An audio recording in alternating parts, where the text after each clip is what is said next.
Sacramento. AYMX HD2, Sacramento. From the Power Business Technology Toshiba Studios. Sacktown Sports 1140, the flagship station of your Sacramento Kings.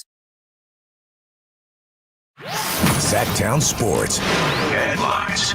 The champs sit. A case of load management will affect the Golden State Warriors tonight as fresh off their loss to the Orlando Magic. Steve Kerr will sit his Big Four versus the Pelicans. Steph Curry, elbow soreness. Klay Thompson, Achilles injury management. Andrew Wiggins, left foot soreness. And Draymond Green, lower back injury management will all miss the tilt this evening. The NBA schedule is packed and loaded today as there are 12 games on the slate. Out of the dozen, the premier matchups are the Bulls visiting the C's, the Celtics. The Raptors visit the Mavs. The undefeated Bucks drive next door and take on the Timberwolves in Minnesota, while the Trailblazers are in the desert to take on the Suns in Phoenix. On the gridiron, there are a few ankle injuries to report. Do-it-all running back Jonathan Taylor will miss his third game of the season for the Colts this week versus the Patriots due to an ankle injury, while do-it-all wide receiver Cooper Kupp, he'll play for the Rams despite his ankle injury he sustained against the 49ers last week. Those are your Sack Sports 1140 headlines. I'm Jay Johnson. It's Friday and it's 3 o'clock, which means it's time for the Cattles and Ramie show. That's next.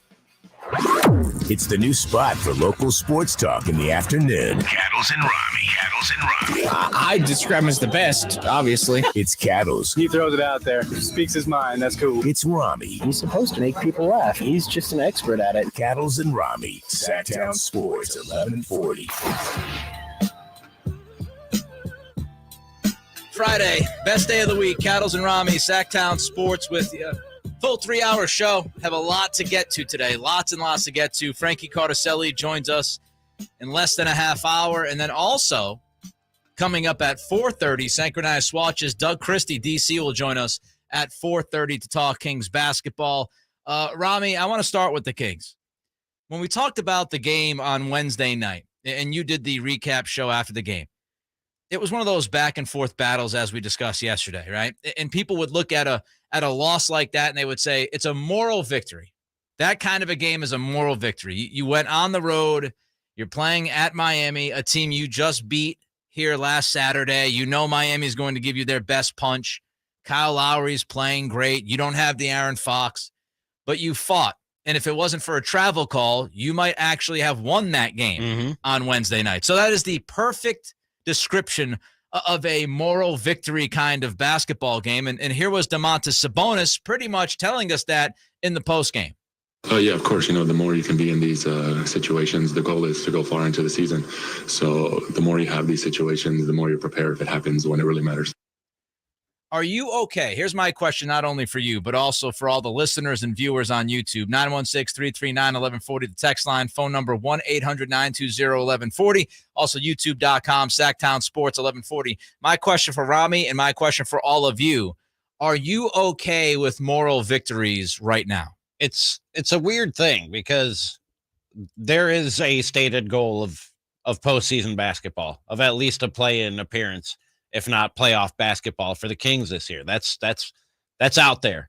And when that's the case, you don't want to take any moral victory. You need every victory that you can get to be in that conversation. Right. You know what I mean? Yep. So you don't want to go into any game or any stretch and be talking about or thinking about moral victories. But to say no would just be ignoring the fact that you have a new head coach, that you have a new offense, a new defense, a lot of new faces and guys playing together for the first time there, and the schedule of the first 10 games. So to sit here and say, no, there are no moral victories. There's nothing to take out of that game that I thought was a positive or a step forward for those things that were for the gelling and the development that we're talking about with all this new stuff going on. Like that would just be like the literal term of ignorant, just ignoring facts and circumstances that are right there in front of our faces. You know what I mean? Yeah. So yeah, I think you can take there. I think there's just enough of a margin with the Kings and that desire to make the postseason to still, at this point, later in the season, maybe not. Ask me this in 20 games, 25, 30 games. At this point in the season, yeah, I think we can still look for moral victories. Yeah. I'm cool with moral victories, but there's a caveat to this, and I think you just kind of touched upon it. It's when do you cut it off? at a certain point, you got to say, all right, moral victories are okay for your basketball team because there's so much new, like you just mentioned. But when do you cut it off? And to me, you get to a month and a half. I feel like by like the middle of this month, you can't keep just preaching moral victories to your team and to your fans. At a certain point, you've got to get past that line and say, no, we're done with these moral victories. We need actual, legitimate, tangible victories. But the reason why I'm okay with moral victories, at least to begin this season, is, you look at this team's history, and we've talked about it, Ramie. We all know about it. Everybody talks about it, especially nationally. All the pundits flapping their gums about 16 straight years.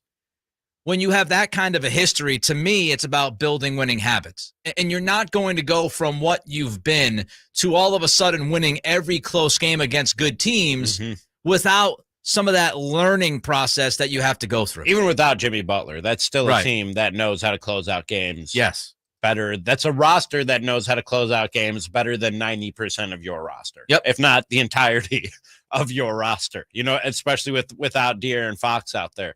So yeah, they and you already stole one from the Heat a couple nights earlier. So yeah, I think that there was a lot of good. We talked about the game yesterday, Nick, and I thought there were a lot of good things to take out of that game and things that were steps forward. If you don't think seeing Sabonis look like the guy we all expected him to be is a moral victory and sort of maybe a little bit of a sigh of relief, if you're wondering where is that dude, then your expectations are too high for the Sacramento Kings. Like, your bar is too high at this point in the season for this team and this organization. And you've got other guys chipping in, right? Like, so you look at Malik Monk. You mentioned this yesterday. He was terrific off the bench on Wednesday night, and that was just a different kind of Monk. And when he plays that way, he can impact a game so much that you say to yourself, man, if he can continue to do that and find that groove and find that rhythm, that will change this team for the long term, right? Getting Davion Mitchell to figure out his issues, crucial right now, because if you get past the first month and a half, especially given the schedule, you feel like, okay, where are we now? And are we in a great spot to now take advantage of what we've learned early in the season? You don't want to get too far behind the eight ball, but you do want to give yourself some room to learn and educate yourself about the team and what you can do best and what you might not do very well. For example, the Kings are playing this switching defense. Watching them, it doesn't seem to me that they have the kind of roster that will be able to do that competitively, consistently enough. But Mike Brown's still trying to figure that out. The staff is still trying to figure that out. Can they teach Domas? Can they teach Rashawn Holmes to pick up smaller guys, wings and guards, and be able to do enough defensively? So you've got other guys chipping in, and you start to really figure out what your team is really good at and what they can't do. I would also go back to last season. And I think the best example of the moral victory thing happened last year to the Pelicans. That's a team that started like 1-12, right? Willie Green, he comes in. You make the trade for McCollum. Zion's out the entire season. Ingram makes that next step up as a star in the league. They started 1-12, and they still were able to get into the play-in, and they had a fun, competitive, postseason considering where they started. If you can start 3-7, 4-8, whatever it is, and you learn through that process, and it gets you to the midway point of this season, and you start to play kind of like a Pelicans, and you find that rhythm, and you make that push, then yes, it's because in part of what you learned early in the season, taking those punches and elbows, so to speak. I remember it was during the playoffs, and I'm going to go back to my days in Milwaukee and watching a Bucks team that made a lot of ground from where they were to where they ended up being. And Giannis, with one of those like classic Giannis quotes, it was so deep that you're like, damn, man. He was like, every single moment of my life has led up to this moment right here. Yep. All the losses, all the failures, all the victories, all the glory, every single thing that's happened up until now has been for this moment right here. And I think that you can apply that to just about anything. And if the Kings are going to get where they're trying to go, not even where that Bucks team ended up going, then there are going to be moments like this that steal you, that make you better, despite the outcome not being what you want it to be. And I think that we can see that in a victory like what we saw a couple nights ago. You don't just throw your hands up and go, another Kings loss. Same old Kings. You know what I mean? Right. That didn't look like same old Kings to me. No, it didn't. And we talked about it a little bit yesterday. The Charlotte game, Wednesday night in Miami, those are the kinds of games that I think you get used to here in Sacramento, the Kings losing, and sometimes losing badly. Down 15 at the half on Monday night against the Hornets without De'Aaron Fox. You come back, you outscore the Hornets, 37-18 in that third quarter? And Katie Christensen has mentioned this a couple of times in the broadcast, and she's 100% correct. It's about facing adversity. You really figure out who you are when things don't go right. Mm-hmm. Like when things are going right and you respond great, okay, great. You're responding to, fun times and good times. How do you respond? How do you react? How do you step up when things aren't going so great? When you get bad news, when you get challenges like the Kings had on Monday without De'Aaron Fox. And when you learn that you can face that adversity and overcome, it builds character and it builds those winning habits for teams that haven't had them in a while. They got to start closing games like that eventually, though, right? Eventually, yes. So we're going to be like, screw a moral victory. Yes. Again, I give it like 4 to 6 weeks, okay. Right? So when you look at about the middle of this month, I'll give it another couple of weeks. But once you get to that, 6-week mark, to me, of the season, you start not worrying about the moral victories and you start actually worrying about the victories themselves. Want your thoughts? 916-339-1140 is the text line. Phone number is 1-800-920-1140. Ramie and I believe that, yes, you can actually gain something from moral victories early on in this season. Do you guys and gals disagree with that? Do you think we're crazy? No moral victories. You just want W's. Don't forget, youtube.com, Sacktown Sports 1140. Get in on the conversation. Frankie Cardicelli joining us in just over 15 minutes. But coming up in 90 seconds, a franchise stands up to its star. Sacktown Sports 1140 is broadcasting live on YouTube. To me, it's a must watch. Check out the Carmichael Dave Show with Jason Ross and the Cattles and Ramie Show. Plus, get exclusive content. Search Sacktown Sports 1140 on YouTube. The new Fords have arrived at Folsom Lake Ford. I know you've been waiting for a new F-150 or maybe an Explorer or Expedition. Guess what? Folsom Lake Ford has them. Your truck headquarters for over 30 years right here in Sacramento is all stocked up with new Fords and used vehicles. Save with low interest financing on your favorite new models and zero down deals available on all new and used vehicles with approved credit. Get top dollar for your trade.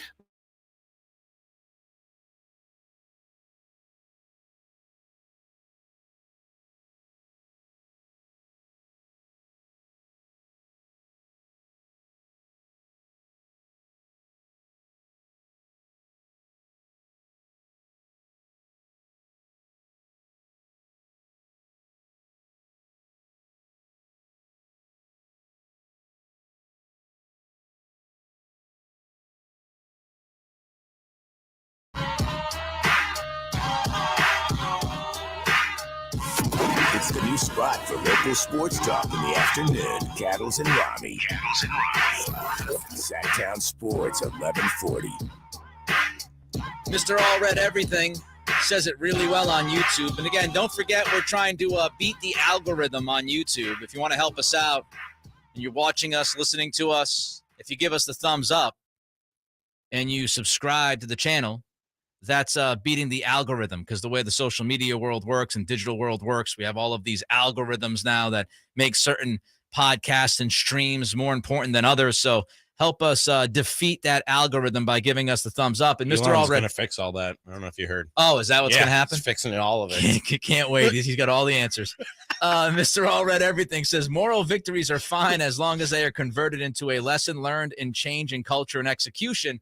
And that's perfectly said. I agree with that, Mr. Allred Everything. Like, if you go through the moral victories and on the end, right, at the end of that tunnel, you change the culture and execution and you start winning games that you would have lost earlier in the season, then they're worth it. I mean, moral victories are worth nothing if it doesn't teach you anything and you just keep having losses. Then they're just, guess what, losses. Yeah, at some point they're just losses. There are no moral victories to take out of it.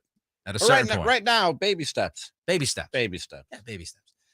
Cattles and Ramie, Sacktown Sports on this Friday. Happy Friday, everybody. Let's jump to this Kyrie saga. It continues. Let's first go back to Nick Friedel from ESPN. He was joining Pablo Torre on his podcast yesterday, and here's what Nick had to say about Kyrie and the Brooklyn Nets at the time. Do you think his career in Brooklyn is in peril, Nick? I think his tenure in Brooklyn is very much in question. And Pablo, the reality for the Nets, for the NBA, it all kind of hinges now on what he says the next time he speaks publicly. And if he doesn't answer the questions the way that Josai and the NBA are hoping that he does, it would not surprise me if finally the Nets just said, all right, okay, that's enough. Frankie Cardicelli joining us, by the way, in 15 minutes to talk Kings. Meanwhile, Ramie, we heard Nick and what he said, and he said it all hinges. It all hinges on what Kyrie Irving says to the media. The next time he has a conversation with the media, how does he handle it? What does he say? Does he apologize? Well, Kyrie stepped up to the media yesterday after Nick Friedel said what he said to Pablo Torre, and here's how Kyrie handled it.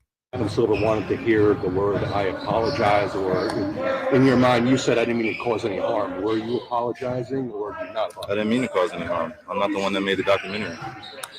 What are the specific things in the documentary that you don't believe are true and that you don't believe represent your own morals?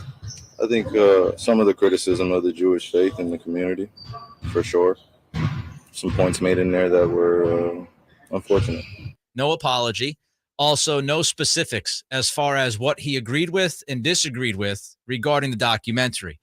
And the Nets making Nick Friedel look like, Nostradamus, felt like they finally had to respond to the situation. And they finally had to do something regarding Kyrie, and they decided to suspend him. They released a statement last night. Ramie said over the last repeated attempts to work with Kyrie to help him understand the harm and danger of his words and actions, which began with him publicizing a film containing deeply disturbing anti-Semitic hate. We believe that taking the path of education in this challenging situation would be the right one, and thought that we had made progress with our joint commitment to eradicating hate and intolerance. We were dismayed today when given an opportunity in a media session that Kyrie refused to unequivocally say he has no anti-Semitic beliefs, nor acknowledge specific hateful material in the film. This was not the first time he had the opportunity, but failed to clarify. Such failure to disavow anti-Semitism when given a clear opportunity to do so is deeply disturbing, is against values of the organization, constitutes conduct detrimental to the team. And so they say, accordingly, we are of the view that he is currently unfit. He's unfit to be associated with the Brooklyn Nets. We have decided that Kyrie will serve a suspension without pay until he satisfies a series of objective remedial measures that address the harmful impact of his conduct, and the suspension period served is no less than 5 games. That was the statement. Kyrie did later on social media apologize. I'll get to that apology in a minute, but first, your reaction last night when you saw this statement from the Nets and the suspension handed down. Finally, right? You know what I mean? Like, it took almost a week. It took almost a week after he put that out there, was asked about it repeatedly, and never really backed down from the whole thing, even though people were pointing out to him, hey, there was some anti-Semitic stuff in this film that you promoted. He played the whole word game of, I didn't promote it, I just posted a link to it. Right. And just dancing around the whole thing out of just, and this is not just a trend. This is an epidemic in society today. Just being unable to have the words "I'm sorry" coming out your lips. Yep. Like that's some kind of weakness, or that's some kind of fault. I screwed up and I'm sorry. Yep. And I'm going to take that down. And you know what? You probably shouldn't watch that movie. Like, if you just did that from the beginning, not to say he wouldn't have caught any heat, but this thing would have died down much, much quicker. Kyrie would not be dealing with the firestorm that he's dealing with right now if he just went, hey, I screwed up. Yep. And that movie has some bad stuff in it. You probably shouldn't watch it, and I'm sorry. It was done. It was the defiance. It was the defiance. It was the not telling people specifically, again, what he disagreed with or agreed with. Kyrie did post social media last night after the suspension came down. He posted that he takes full accountability and responsibility for his actions. He's grateful to have a big platform to share knowledge, wants to move forward by having an open dialogue to learn more and grow from this. Says to all Jewish families and communities that are hurt and affected from my post, I am deeply sorry to have caused you pain, and I apologize. I initially reacted out of emotion to being unjustly labeled anti-Semitic instead of focusing on the healing process of my Jewish brothers and sisters that were hurt from the hateful remarks made in the documentary. I want to clarify any confusion on where I stand fighting against anti-Semitism by apologizing for posting the documentary without context and a factual explanation outlining the specific beliefs in the documentary I agreed with and disagreed with. I had no intention to disrespect any Jewish cultural history regarding the Holocaust or perpetuate any hate. I am learning from this unfortunate event. No different than any other human being. I am a seeker of truth and knowledge, and I know who I am. Good. There are two sentences in this apology that really bothered me, Nick. What's that? That really bothered me. I initially reacted out of emotion to being unjustly labeled anti-Semitic. Yep. Dude, multiple people asked you, are you anti-Semitic? Which is a real easy question to answer. Nick, do me a favor. Yeah. Ask me if I'm anti-Semitic. Ramie, are you anti-Semitic? Nope. Yeah. Seemed pretty easy. You know what I Seemed mean? pretty easy to me. Now, if I lottie-dot and danced around that question and talked about how I'm a beacon of light and I can't be anti-Semitic if I know where I come from, and just giving you all these like answers in code, you're looking at me going, man, are you anti-Semitic? Like, that might be a thing. You know what I mean? Yeah. And the other thing is, I pointed out yesterday when he said some of the things in the movie, some of the criticisms of their belief. Yep. And what he's saying is some of them are, I think, Fair are game. true. Yep, fair game. He's still doing it. Yep. In his apology. Yep. I want to clarify any confusion on where I stand fighting against anti-Semitism by apologizing for posting the documentary without context and factual explanation outlining the specific beliefs in the documentary I agreed with and disagreed with. Then just changes the subject. We still don't know, Kyrie. What do you agree with and what do you disagree with in this anti-Semitic film that stokes hate and that you've put in the top 10 on Amazon with your link? 100% correct. And that's the thing that really stood out to me.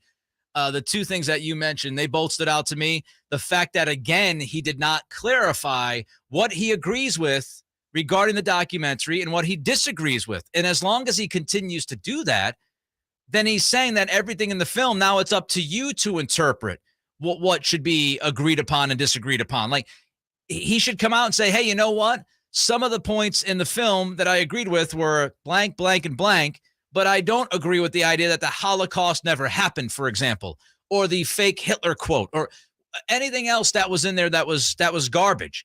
And until he does that, he's still kind of keeping this with a shroud of secrecy. We're like, oh, there was some stuff I agreed with and disagreed with. What, Kyrie? What was it? And if you're willing to apologize and you really truly feel for your Jewish brothers and sisters, then stand up and say, hey, the stuff in that documentary that I disagree with because it was crap is X, Y, and Z. That's how you truly stand up with your Jewish brothers and sisters. You don't just leave this out there to, oh, you can figure it out cryptically, or you can figure it out for yourself if you watch it. He's almost asking people to go watch the documentary to figure out what they agree with and disagree with. He in a way, is kind of promoting it yet again. He's still promoting it. Yep. Is what he's doing. Yep. And the apology was made for one reason and one reason only. When the Nets try to void his contract with cause, he can say, hey, they wanted an apology. I gave him an apology, when this thing inevitably ends up in the court system. Yep. Kyrie, I don't want to talk about he's stuff, completely man. like just. My job is supposed to be fun. He's flipped the NBA upside down. Kyrie Irving has. So it's unreal. 916-339-1140 is the text line. Don't forget to visit the website, sacktownsports.com. Does Kevin Huerter impact the Kings' future more than we might have thought? Frankie Cardicelli joins us next. Cattles and Ramie. Sacktown Sports.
tonight is fresh off their loss to the Orlando Magic. Steve Kerr will sit his big four versus the Pelicans. Steph Curry, elbow soreness. Klay Thompson, Achilles injury management. Andrew Wiggins, left foot soreness. And Draymond Green, lower back injury management will all miss the tilt this evening. The NBA schedule is packed and loaded today as there are 12 games on the slate. Out of the dozen, the premier matchups are the Bulls visiting the C's, the Celtics. The Raptors visit the Mavs. The undefeated Bucks drive next door and take on the Timberwolves in Minnesota, while the Trailblazers in the desert to take on the Suns in Phoenix.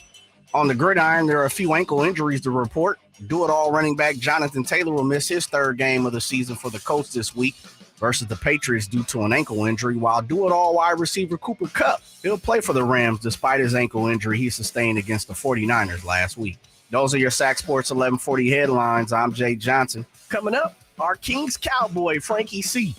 That's next on the Cattles and Ramie Show.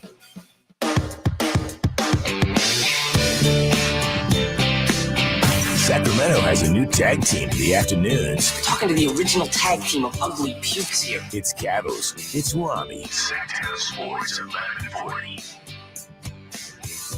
All right, time to talk to our guy, Frankie Carticelli from Sacktown Sports, sacktownsports.com. Frankie is on the Folsom Lake Honda hotline. Folsom Lake Honda, your one-stop Honda shop. And Frankie, before we get to the King stuff, I'd be remiss if I didn't ask you about Kyrie Irving. Do you think he's done in Brooklyn, or will he return and still be a Net this season?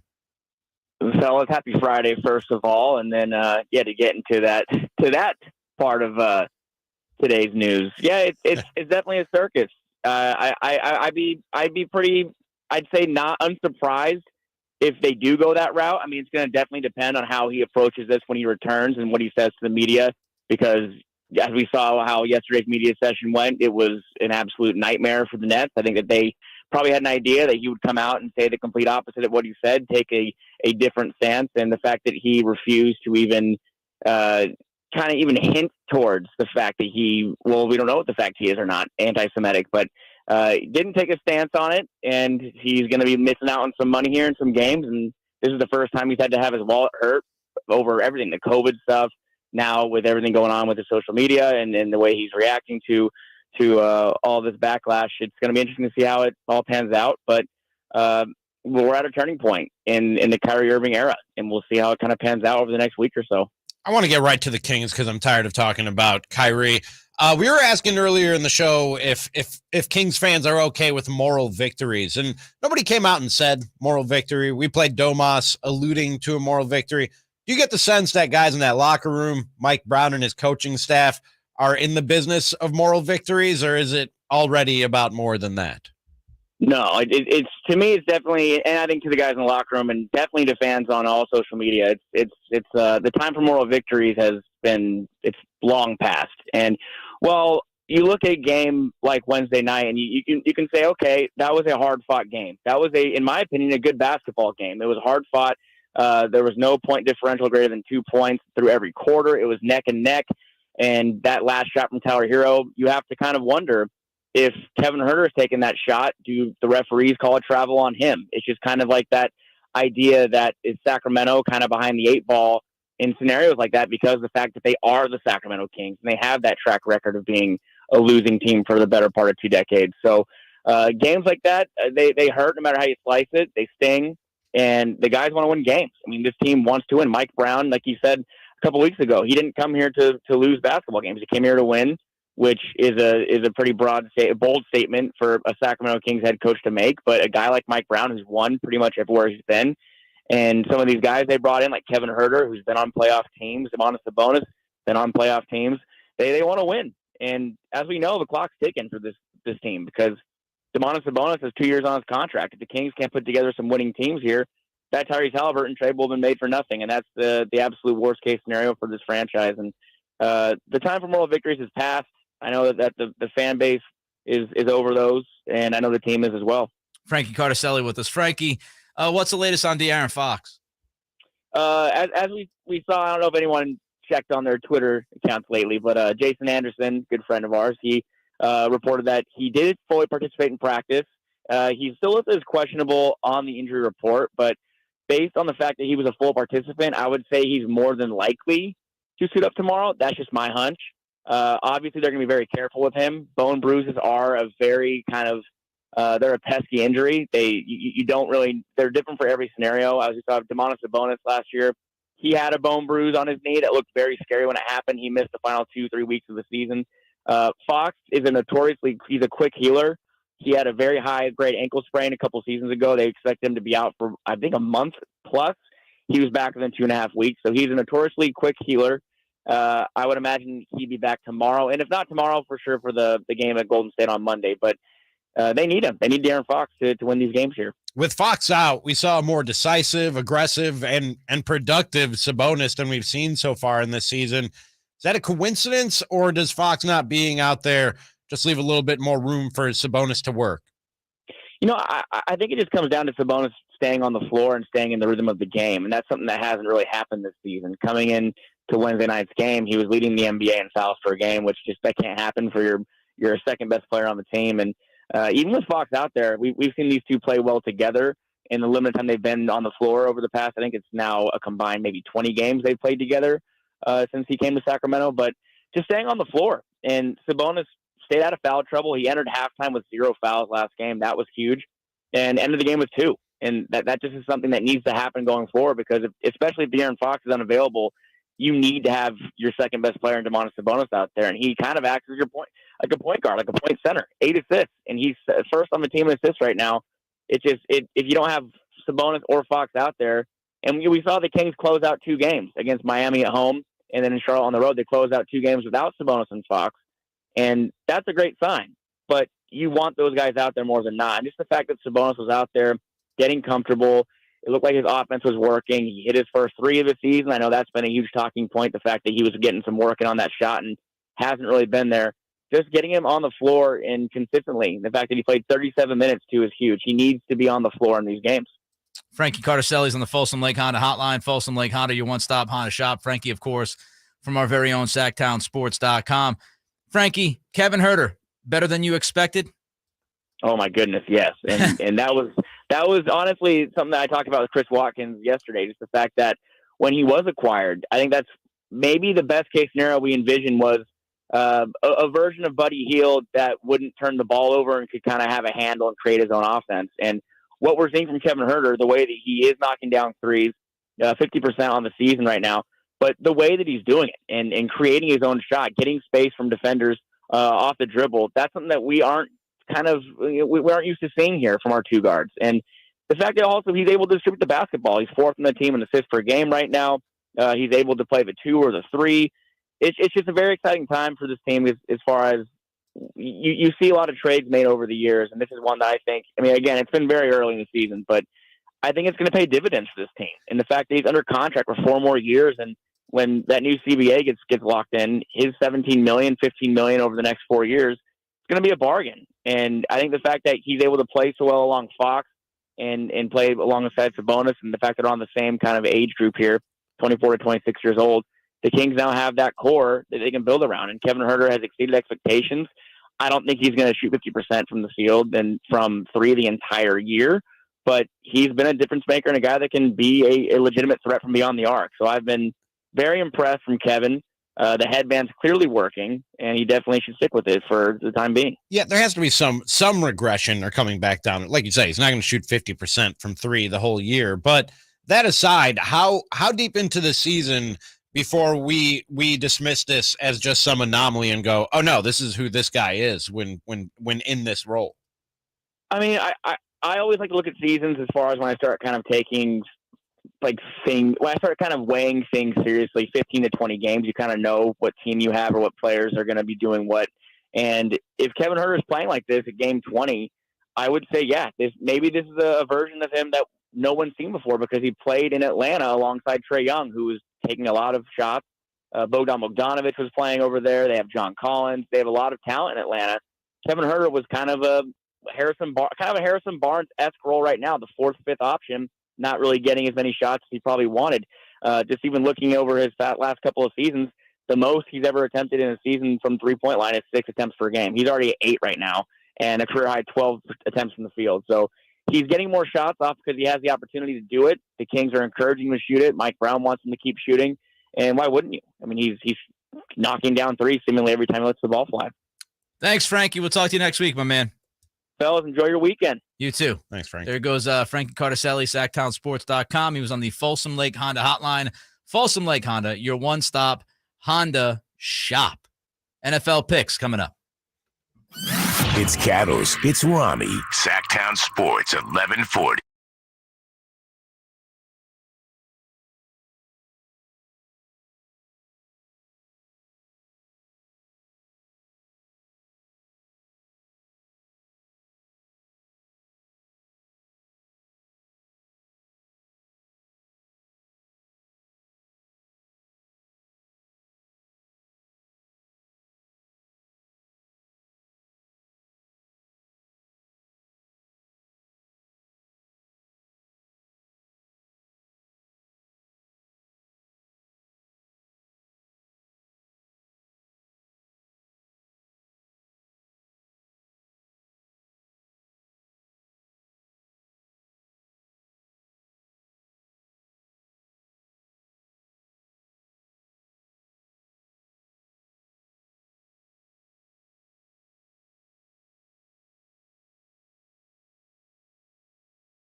And throw everything against the wall. For your entertainment purposes only. We've got your NFL picks. Cattles and Ramie, Sacktown Sports. Shout out to the lady earlier today driving in the left lane 40 miles an hour.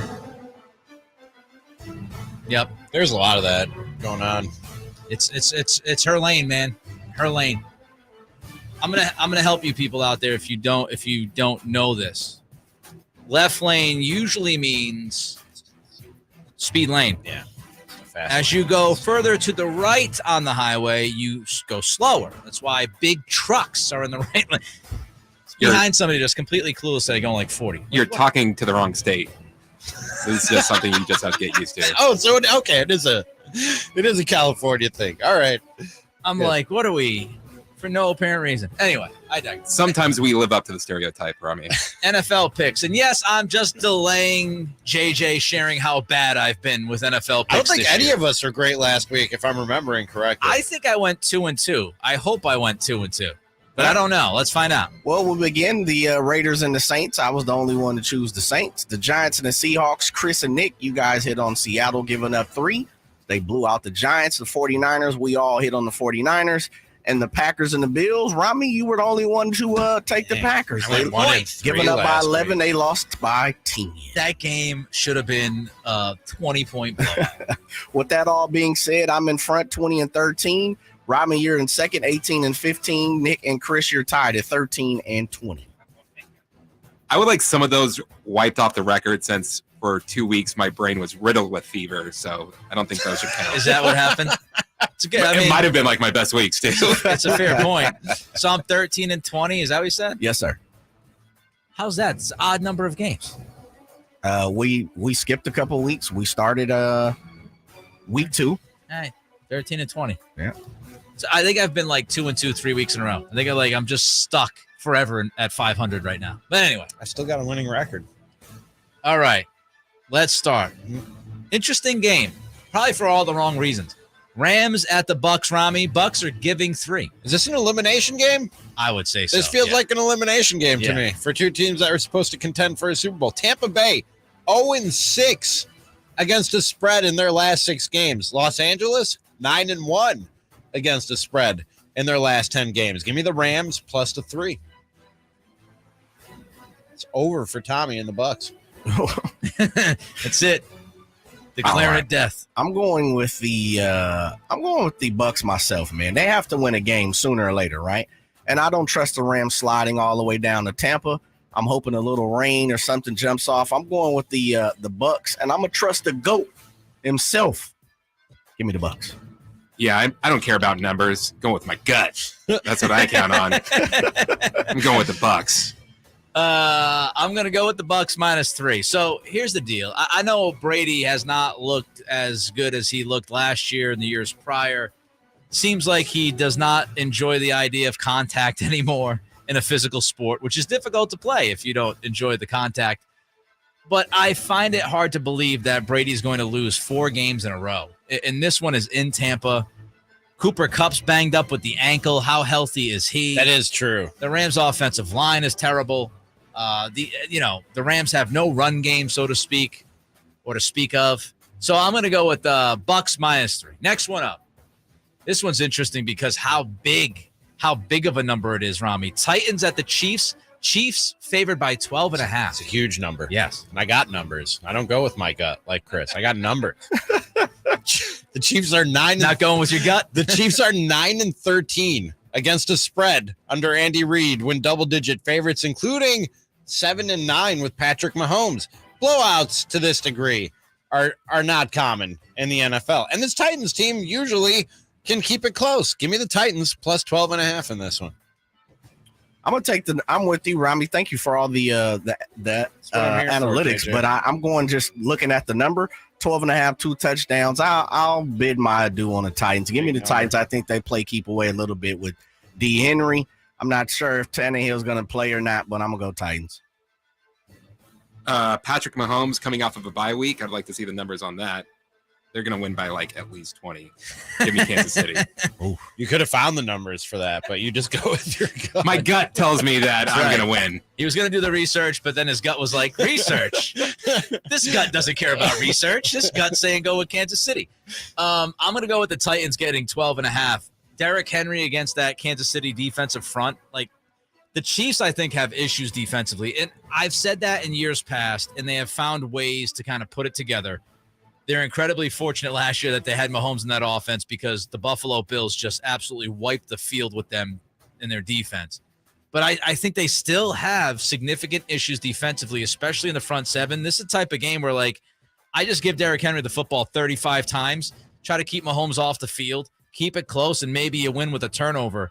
I just think you could see this thing be tighter than expected. So I have to take the 12.5. I just feel like I have to. All right, Ravens at the Saints, I believe, right? This is Monday night. Your Monday night football game of the week. Ravens at the Saints. Ravens are actually the road favorite, Ramie. They're given 3. Yeah, I was surprised that it wasn't a bigger number than I think the Saints coming out last week and stomping the Raiders. I think got Vegas a little bit more confident in New Orleans than what they maybe should be. Now the numbers say Baltimore 5-12 against the spread since the start as a favorite since the start of the season, including 0-3 against the spread in their last 3 games. Numbers say go with Baltimore. My gut though says go with the Saints. I'm going with the Saints in this one. Seeing as the fact that your stomach is going upside down, Ramie and Chris, I'm feeling the same way. The wise guys got this. They got this number on pinpoint for some odd reason. When I first looked at the matchup, obvious, I was like, I'm going with the Ravens. Then you look at what the Saints did last week. I just don't trust their quarterback position, though. The Ravens always win close games as well, but I'm going to take the Ravens, and hopefully they win by 4 and not 2, which they normally win by. Well, my gut says, look at Ramie's numbers that he just gave out, and I'm going to be picking the Saints over the Ravens. Give me +3. This game's tough because the Saints are just very strange. Like, they beat the Falcons in the first game of the year. Then they lose to the Bucks. They lose to the Panthers. They lose to the Vikings. They come back and they beat the Seahawks. Lose to the Bengals, lose to the Cardinals, and then they shut out the Raiders. It's like, I don't know what to expect from this football team, but I'm going to lean towards the Ravens -3, given the Saints' unpredictability. I think they could lose this game by 10 as much as they can win it by like a field goal. So Baltimore, by the way, is 3-0 on the road. They've actually had more issues at home. They've given up 2 big leads at home. So they've traveled well, and I think they have the linebackers somewhat to get in the way of Alvin Kamara. I don't think you'll see a Raiders-esque defensive effort from the Ravens on Monday night. So I'll take the Ravens -3. All right, final game of the week. Woof. Raiders at the Jaguars. And no, we're not breaking this game down, Raiders fans. We're not going to give you a full segment of Raiders Jags talk. Raiders. I'm still seeing people who are like, if the Raiders are going to save their season, it's right here against. No, man. Stop doing that to yourself. You've been doing this for 4 weeks. You've been saying if they're going to do it, they're going to do it right here, right now. Stop. It's torture for you. I'm doing this for you. If you're out there and saying this to yourself. Doing this for you, Vegas. It's over. So the Raiders are -1.5 at the Jags. Derek Carr's 4-12-1 against the spread as a road favorite, including 0-7 against the spread in his last 7 games. However, Jacksonville is 0-5 against the spread in their last 5. Jaguars cover the 1.5 and win this football game on Sunday. Well, Ramie, your ears and your mind have told you what the Raiders have said lately, but I'm gonna tell you, my stomach will tell you that the Raiders have been saying this is the year we do it. This is when we can do it for the last 20 years. So with that being said, I'm gonna go ahead and take the Jags. I'm gonna take Doug Peterson. It's a tough road to slide all the way from Las Vegas to Jacksonville, Florida. I'll take the Jags and a surprise win. The Raiders need this game. It's a must-win game. If they want their season to continue, they have to win this game. I'm picking the Raiders. Okay. Great confidence there, Ramie. Run DMG on YouTube. Raiders Jacks, a good game. Is this the worst game in the NFL this week? I haven't looked at the whole schedule. There's some bad ones. Is there? But worse than that? I know Run DMG Got is Green Bay, Detroit this weekend, right? I believe Run DMG is a Raiders fan. Nobody outside of Raiders fans or Jaguars fans think this can come close to a good game. So it's just, I'll watch it because I got a job to do. And I got to talk about it on Monday, but this game, come on. I'm taking the Jags. I can't take Vegas after last week.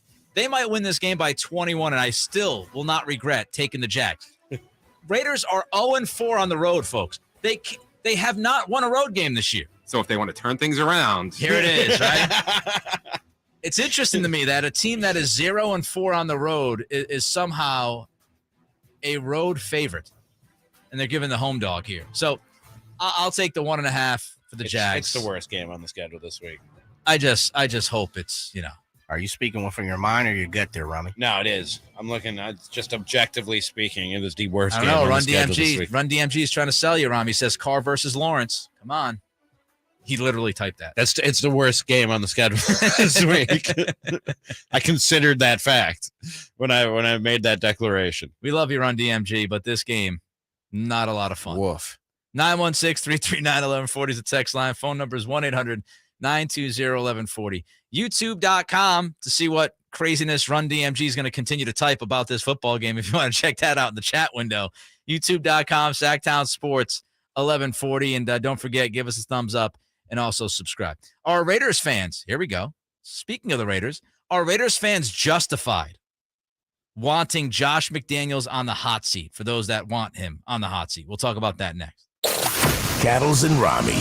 Sacktown Sports 1140. Hi, this is Joe Cordell with the law firm Cordell & Cordell. Divorce can be complicated, especially if children are involved. If you're a father and want to protect your role in your children's lives, remember Cordell & Cordell. We've helped men with matters like these for 30 years, and we'd love to help you. Contact Cordell & Cordell to schedule an appointment with one of our firm's Sacramento area attorneys, a partner men can count on. 500 Capitol Mall, Suite 2060, Sacramento, California, 95814. Online at CordellCordell.com. The new Fords have arrived at Folsom Lake Ford. I know you've been waiting for a new F-150 or maybe an Explorer or Expedition. Guess what? Folsom Lake Ford has them. Your truck headquarters for over 30 years right here in Sacramento is all stocked up with new Fords and used vehicles. Save with low interest financing on your favorite new models and zero down deals available on all new and used vehicles with approved credit. Get top dollar for your trade, making your monthly payment on your new Ford even lower. Folsom Lake Ford is the only dealership I recommend to my friends. A Triple Crown Award winner for sales, service, and finance, Highway 50 Folsom Exit, or browse fresh inventory online at FolsomLakeFord.com. It's updated almost daily. And if you can't find what you're looking for, give them a call. Tell them Doug Christie sent you. Folsom Lake Ford. Folks, there's been some fumbles on the way to the big game, but he's been getting some help to get it done tonight. Here's the throw. And he's off to the races. He might go all the way. He's at the 30, the 20, the 10, touchdown. He did it, folks. He did it. Regain and optimize your sexual performance, drug-free and surgery-free. The Gainswave treatment will help you get that bedroom touchdown. See what Dr. Dan Botha and his team at Gainswave can do for you. Visit GainswaveCalgary.ca. Without the ones like you, who work tirelessly to keep things running, everything would suddenly stop. Hospitals, factories, schools, and power plants, they all depend on you. No matter the weather, emergency, or time of day, you're the ones who get it done. At Grainger, we're here for you 24/7 with supplies and solutions for every industry and access to product specialists ready to help. Call, click Grainger.com, or just stop by. Grainger, for the ones who get it done.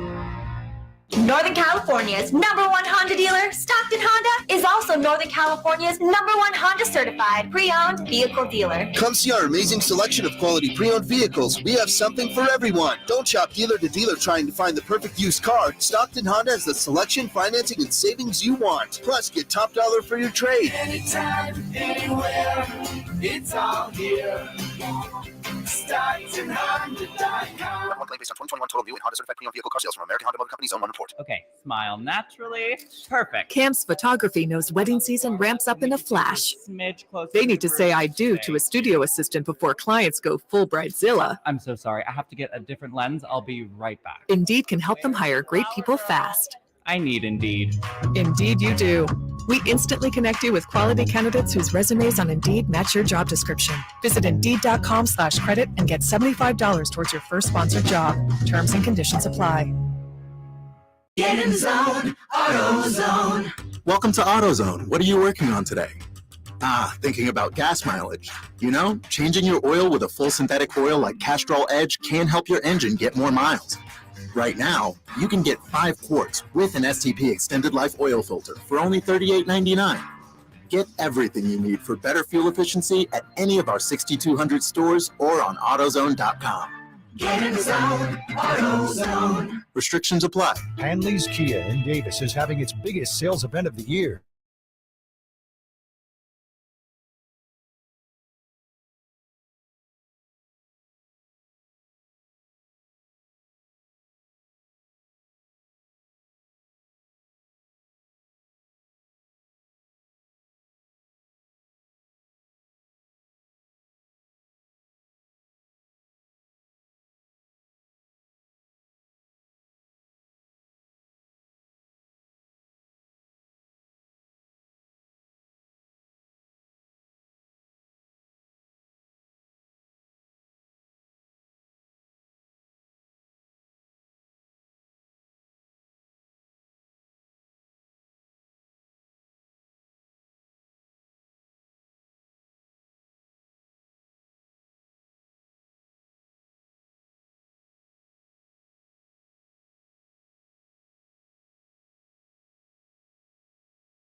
Despite his ankle injury he sustained against the 49ers last week. Also, this just in, the Los Angeles Chargers have ruled out both Keenan Allen and Mike Williams for this weekend's game. Those are your Sack Sports 1140 headlines. I'm Double J Johnson. Coming up, more of the Cattles and Ramie Show.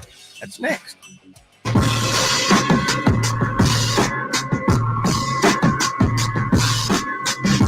Cattles and Ramie.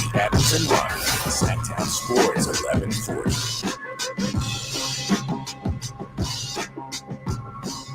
Coming up in 30 minutes, Doug Christie will join us. DC will be with us to talk Kings in 30 minutes. Of course, the guys are in Orlando getting ready for their game tomorrow against the Magic. The Magic coming off of a win against the Warriors. And, man, the Warriors are struggling big time. And nice win for Orlando against Golden State. And we'll talk to Doug about what's going on with the Kings, talk to him about Kevin Huerter, all the other stuff that's happening. That's coming up in less than 30 minutes from right now. But first, Raiders-Jags, again, we're not going to break the game down. The Raiders are 2-5, Ramie. They are 0-4 on the road. They're coming off of one of the ugliest losses that you can possibly have. And that's not hyperbolic. Like, they didn't get past the 50-yard line until like the fourth quarter.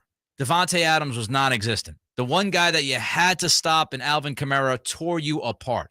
Defensively, offensively, a disaster. You ran a fake punt. That didn't work. So you could even say special teams wasn't good.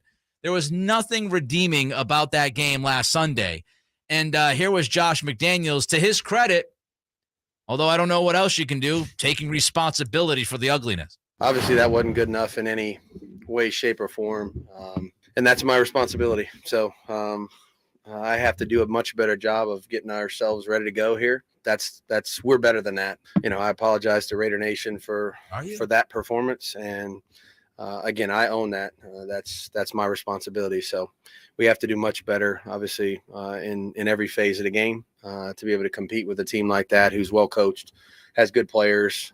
They obviously came ready to play and did a much better job than we did. So starts with me, and we're going to work hard and we're going to fix it. So that's the head coach, right? Not trying to put lipstick on the pig. Here was Derek Carr's reaction to that awful game. That's just embarrassing. We can't have that. That's that right there is embarrassing, and that should never happen, especially with the group of guys in that locker room. It sucks that we went through it. It happened. You give them credit. Great defense, great scheme.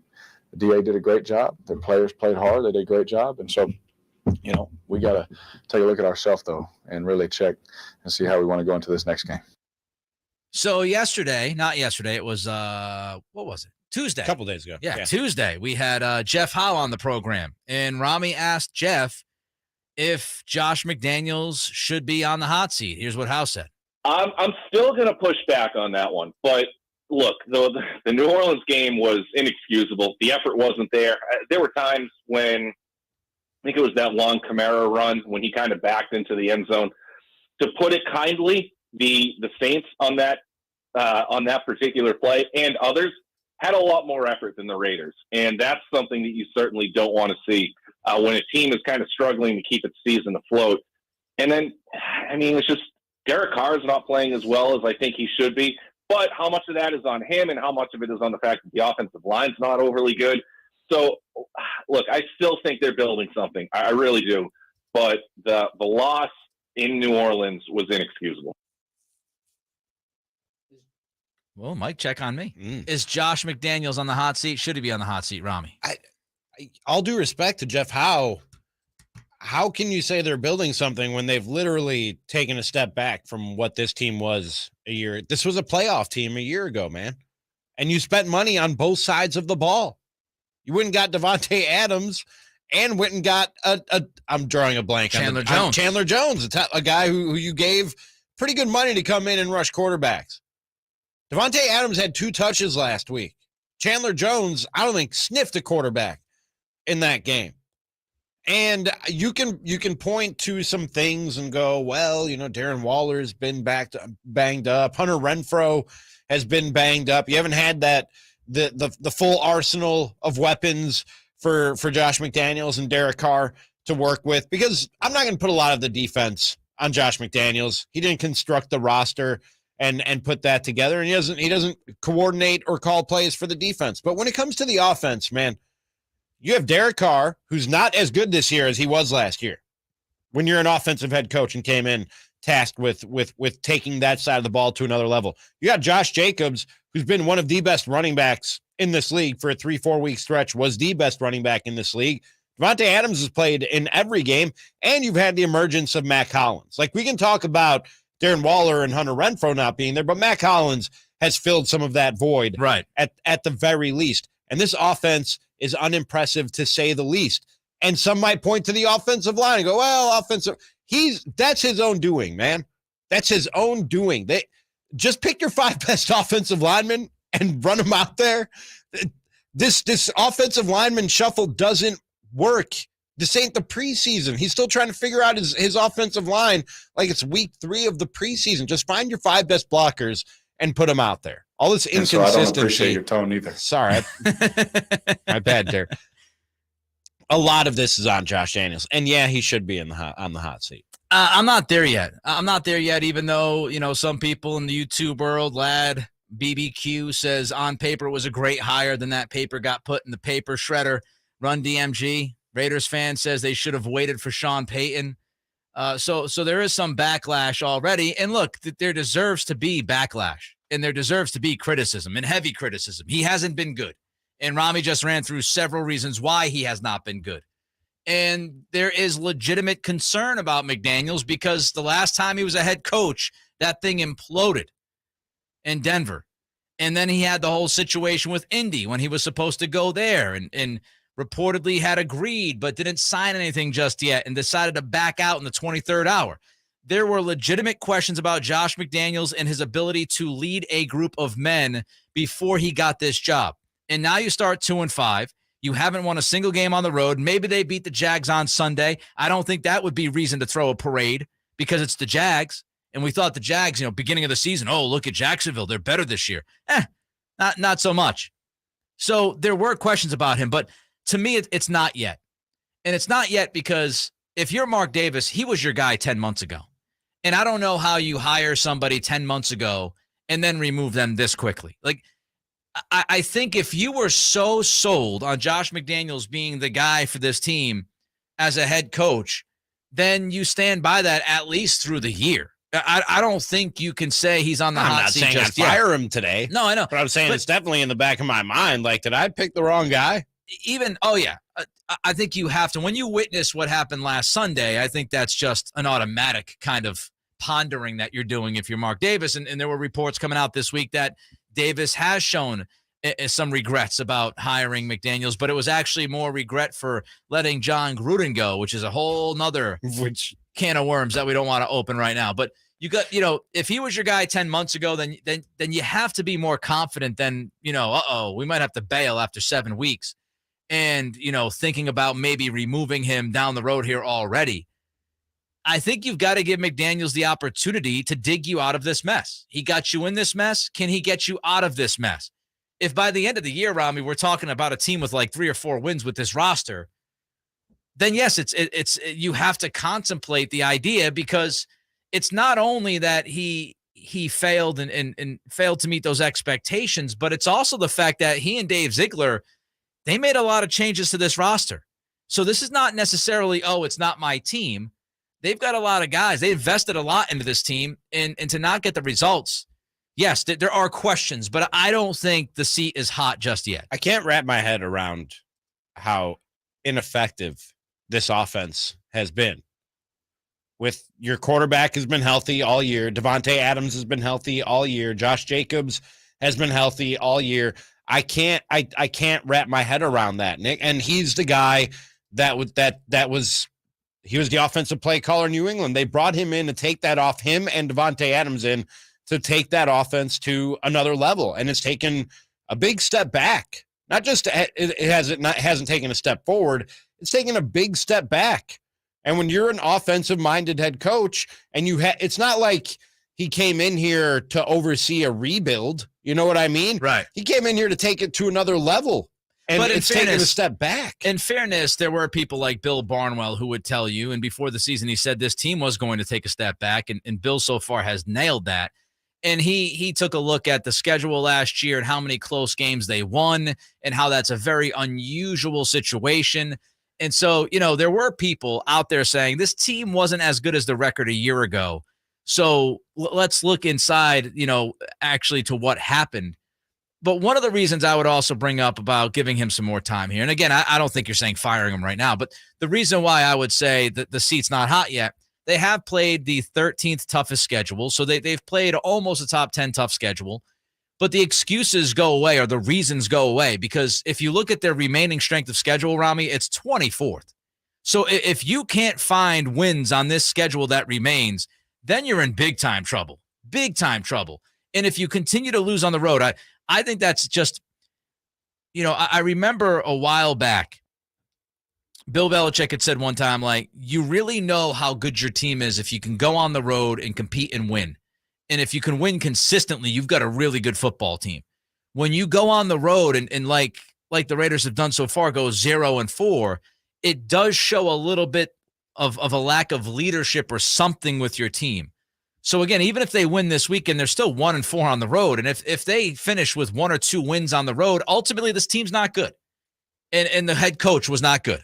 And beyond just some of the production and numbers that I'm talking about, Nick, just some of the signs that are there, blowing 2 17-point leads, going on the road against New Orleans and just not showing up by his own admission.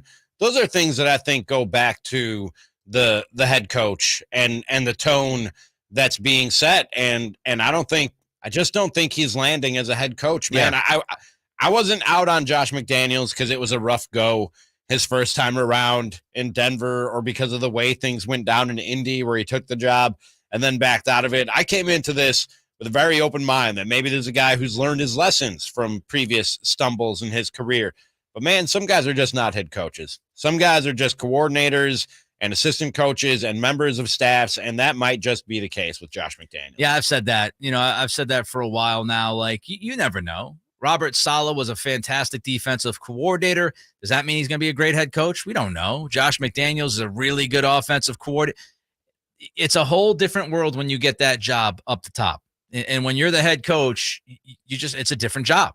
And so you could be the greatest coordinator or assistant coach in the NBA, and it doesn't mean anything. And you could be somebody who might not be well known and get a head coaching job, and all of a sudden, boom, you're doing great with the opportunity. 916-339-1140 is the text line. The phone number is 1-800-920-1140. YouTube.com, Sacktown Sports 1140. Again, we'll be joined by Doug Christie in just over 15 minutes from right now. So stay tuned for DC coming up in about 15 minutes. But first, in 90 seconds, are the 49ers the scariest team in the NFL? Get your 49ers fix every week with the Return of the Empire podcast.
Just two guys rubbing elbows, talking sports, and lots of other stuff. They always keep you on edge. That's really crazy interesting. It's Kyles and Ramie, Sacktown Sports 1140.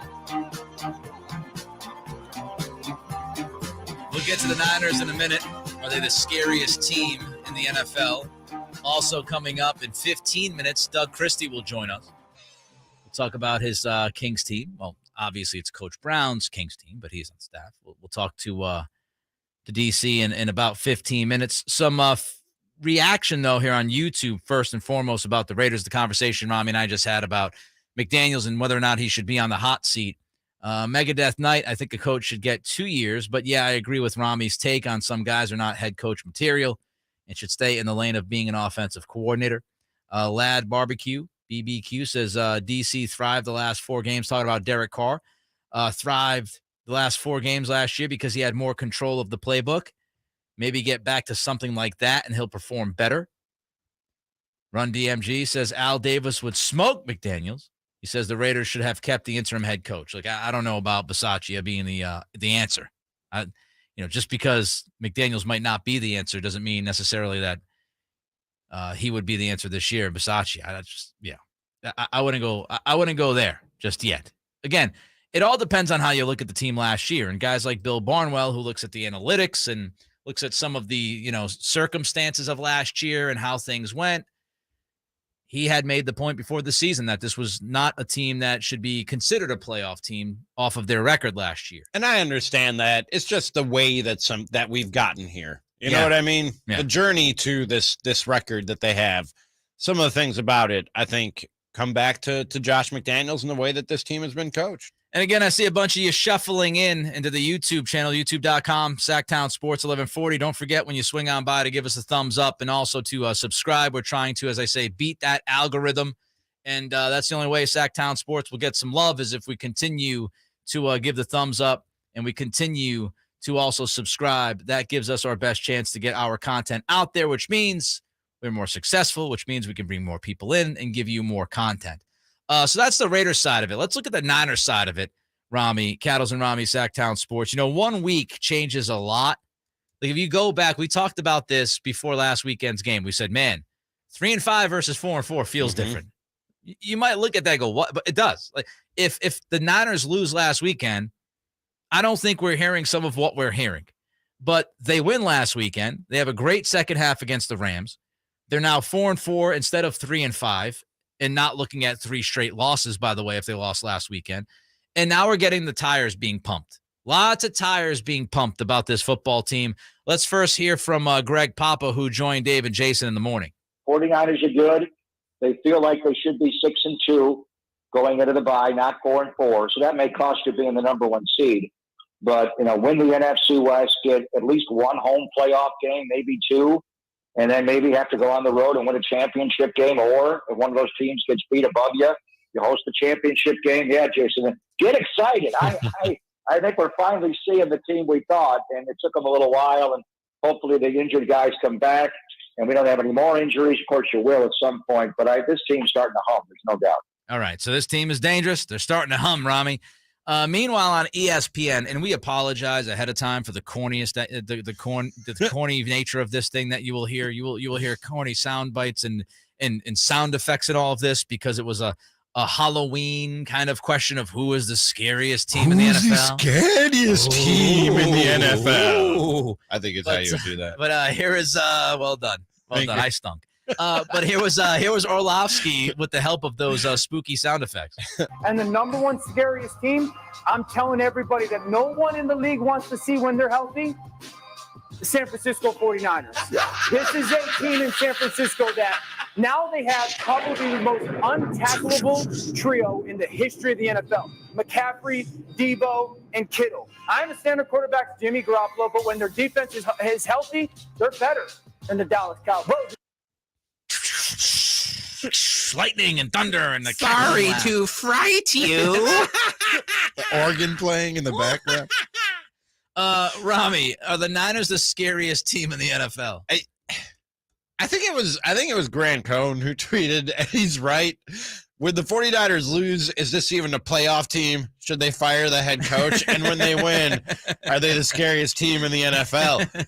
And I'm probably guilty of it too. Yeah. I'd probably play into that a little bit too, but I can't look at, when you, after the addition of Christian McCaffrey and already having what they have in terms of offensive playmakers and what that defense is, and then this is one of those things where you see it on paper and you go, oh, I knew that. But when you see it on paper, it pops. Yeah. You know what I mean? Yeah. The guys coming back from injury, Deebo Samuel, Eric Armstead, Dre Greenlaw, Elijah Mitchell, Kyle Juszczyk, Jason Verrett, Javon Kinlaw, Juwan Jennings, Azeez Al-Shaair, Colton McKivitz, and Jordan Willis.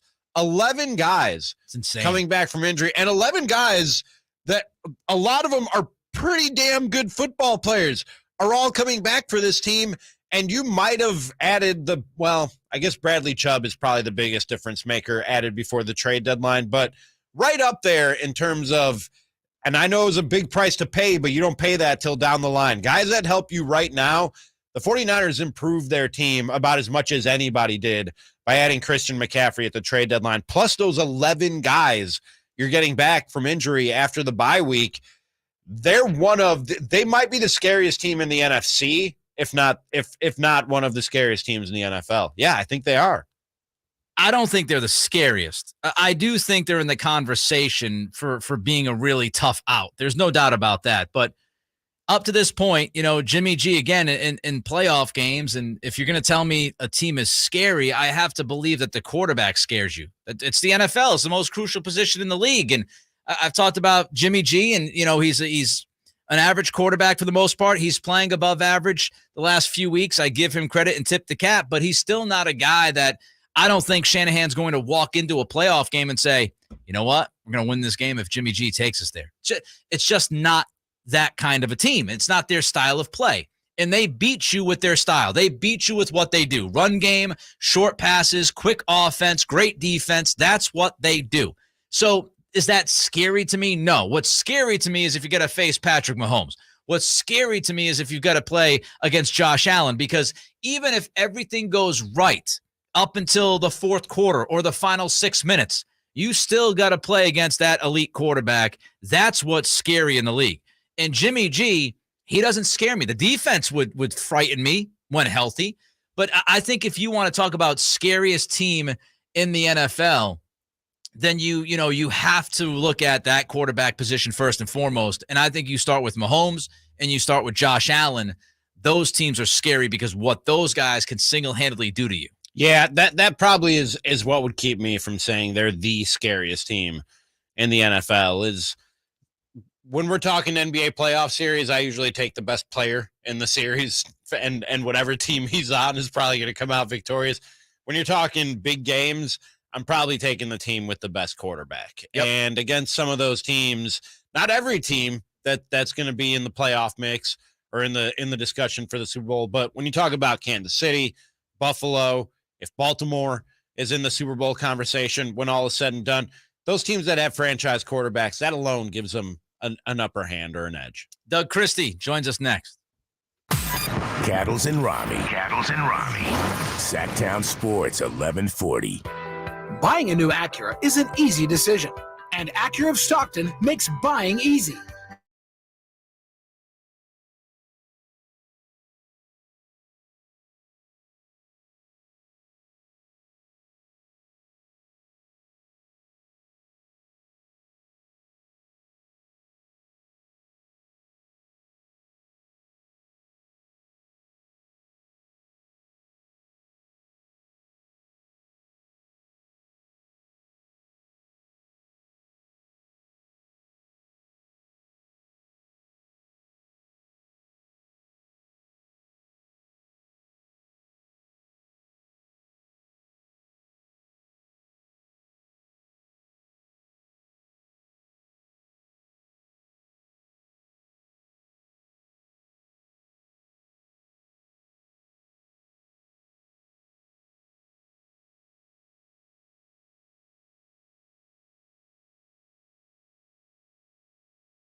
to the Orlando Magic. Steve Kerr will sit his big four versus the Pelicans. Steph Curry, elbow soreness. Klay Thompson, Achilles injury management. Andrew Wiggins, left foot soreness. And Draymond Green, lower back injury management will all miss the tilt this evening. The NBA schedule is packed and loaded today as there are 12 games on the slate. Currently, there's 4 games in action at the moment. The Cleveland Cavaliers lead the Pistons 14-13 early on in the first, while Miami leads the Pacers 22-15 early on in the first. Also, Philadelphia leads the New York Knicks 16-12 with 4 minutes and 20 seconds left in the first, while the Washington Wizards lead the Brooklyn Nets 20-18 with 5 minutes left in the first. Those are your Sacktown Sports 1140 headlines. I'm Jay Johnson. Coming up, DC Doug Christie joins the fellas. That's next.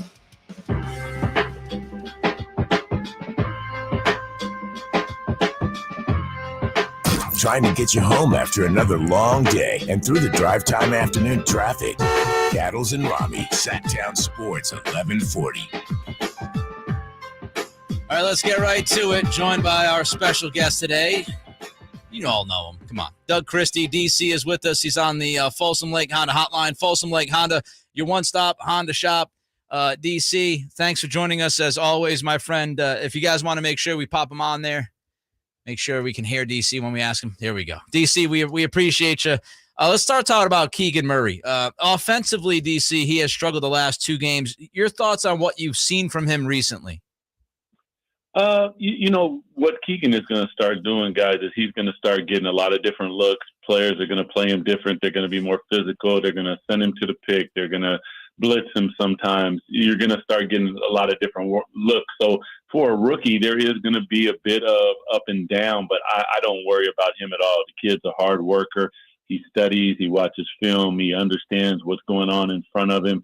Making and missing shots isn't a big deal. He's already demonstrated that he can shoot at a really high level. So not worried about Keegan at all. Yeah, he already has the reputation for being steady and even and not letting things get him too high or too low. No signs of any crack in that so far, Doug. One more time, you broke up on me. Sorry, Nick. I said he's already has the reputation of being steady and even and not letting anything getting him too up or too down. There hasn't been any signs of any cracks in that reputation that he has. Nah, he still is always, man. Still waters run deep. I tell you, he's a joy. He's a joy to be around. He's a joy to coach. I love ribbing him and messing with him, but more than anything, like. For a coach at any level, a player who comes in, works extremely hard, wants to get better, wants to study, puts the team first, like all those attributes, they describe Keegan. So it makes it easy to coach him, to be honest with you. Doug Christie is with us here, Cattles and Ramie, Sacktown Sports. Doug, I thought Malik Monk was terrific on Wednesday coming off of the bench, and he told Ramie and I at Media Day that his playmaking gets overlooked. What I wanted to ask you was, how do you make sure that Monk's ability to be that playmaker off the bench doesn't necessarily stunt Davion Mitchell's growth as being a guy who can create for his teammates? To be honest, I think that's easy because offensively, the offense isn't predicated on like the point guard handling the ball. It has the ability to have the ball at the top with Domas, and the ball comes back to Davion. It'll hit Malik on the wing. I really think, to be honest with you, the more playmakers, the more people that you have that can create and do things, it really helps the offense more than anything. So Malik's ability to pass the ball and create is something that I didn't know at that level. I've seen him play. I've seen him in college. But to watch him on a day-to-day basis, some of the pocket passes, some of the spray passes that he's making are big time. So I really think that it's going to help Davion's growth because at times when they start to play him differently because they're seeing they can't keep him in front, maybe we need to blitz him on the pick and roll. Now he can get off the basketball and let somebody else do it. We saw Domas's probably best game in the loss against Miami a couple nights ago, and not just on the offensive side, but on the defensive side. No fouls for an entire half. I don't know how many he ended up finishing with.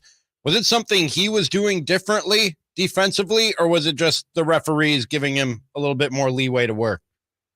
Well, you trying to get me fined? What's going on? To be honest with you, more than anything, I work with Domas, so I go back and I look at the film and I get all the clips and we sit down and watch them. Probably not too many for him. He's probably like, "Well, you put that thing away already." But more than anything, I would say he got some bad breaks. Some really bad breaks. I thought that there were a couple of sale calls that the guy kind of threw his head back, and all of a sudden they blow the whistle. I didn't think it was a call. If he stays physical and true to who he is on the defensive end, the refs will get used to how he's playing, and we need to do it as a team. I think just the aggressiveness and physicality on the defensive end of the floor, if that's how you play, the refs begin to ref your team that way. Doug Christie is with us here on the Folsom Lake Honda Hotline. Folsom Lake Honda, your one-stop Honda shop. Coach, speaking of Domas, watching this team offensively, the dribble handoffs between he and Kevin Huerter, the two-man game between those two guys has been almost unstoppable. What makes those two guys work so well together and make them so deadly? Well, first of all, you got two willing participants. So neither one of them is really looking to score the basketball. It's not about them scoring. It's about us as Sacramento Kings scoring. So that in and of itself makes them more deadly because the defensive players have to guard everybody. They can't just lock in on one of them. The next part is the ability for Kevin Huerter to shoot the ball at a high clip. So they're away from the floor. If he passes the ball to Domas sets his guy up. Now he's coming off on the wing, and as he's coming around the screen, they have to be hypersensitive to the fact that he can shoot the basketball. So if they don't, Domas just kicks it to him. He shoots it. He's shooting like 50% from behind the line right now. He's knocking it down. If they go more towards Kevin, Domas has the ability to fake a handoff and get downhill and finish at the basket, or he'll spray it out to somebody else.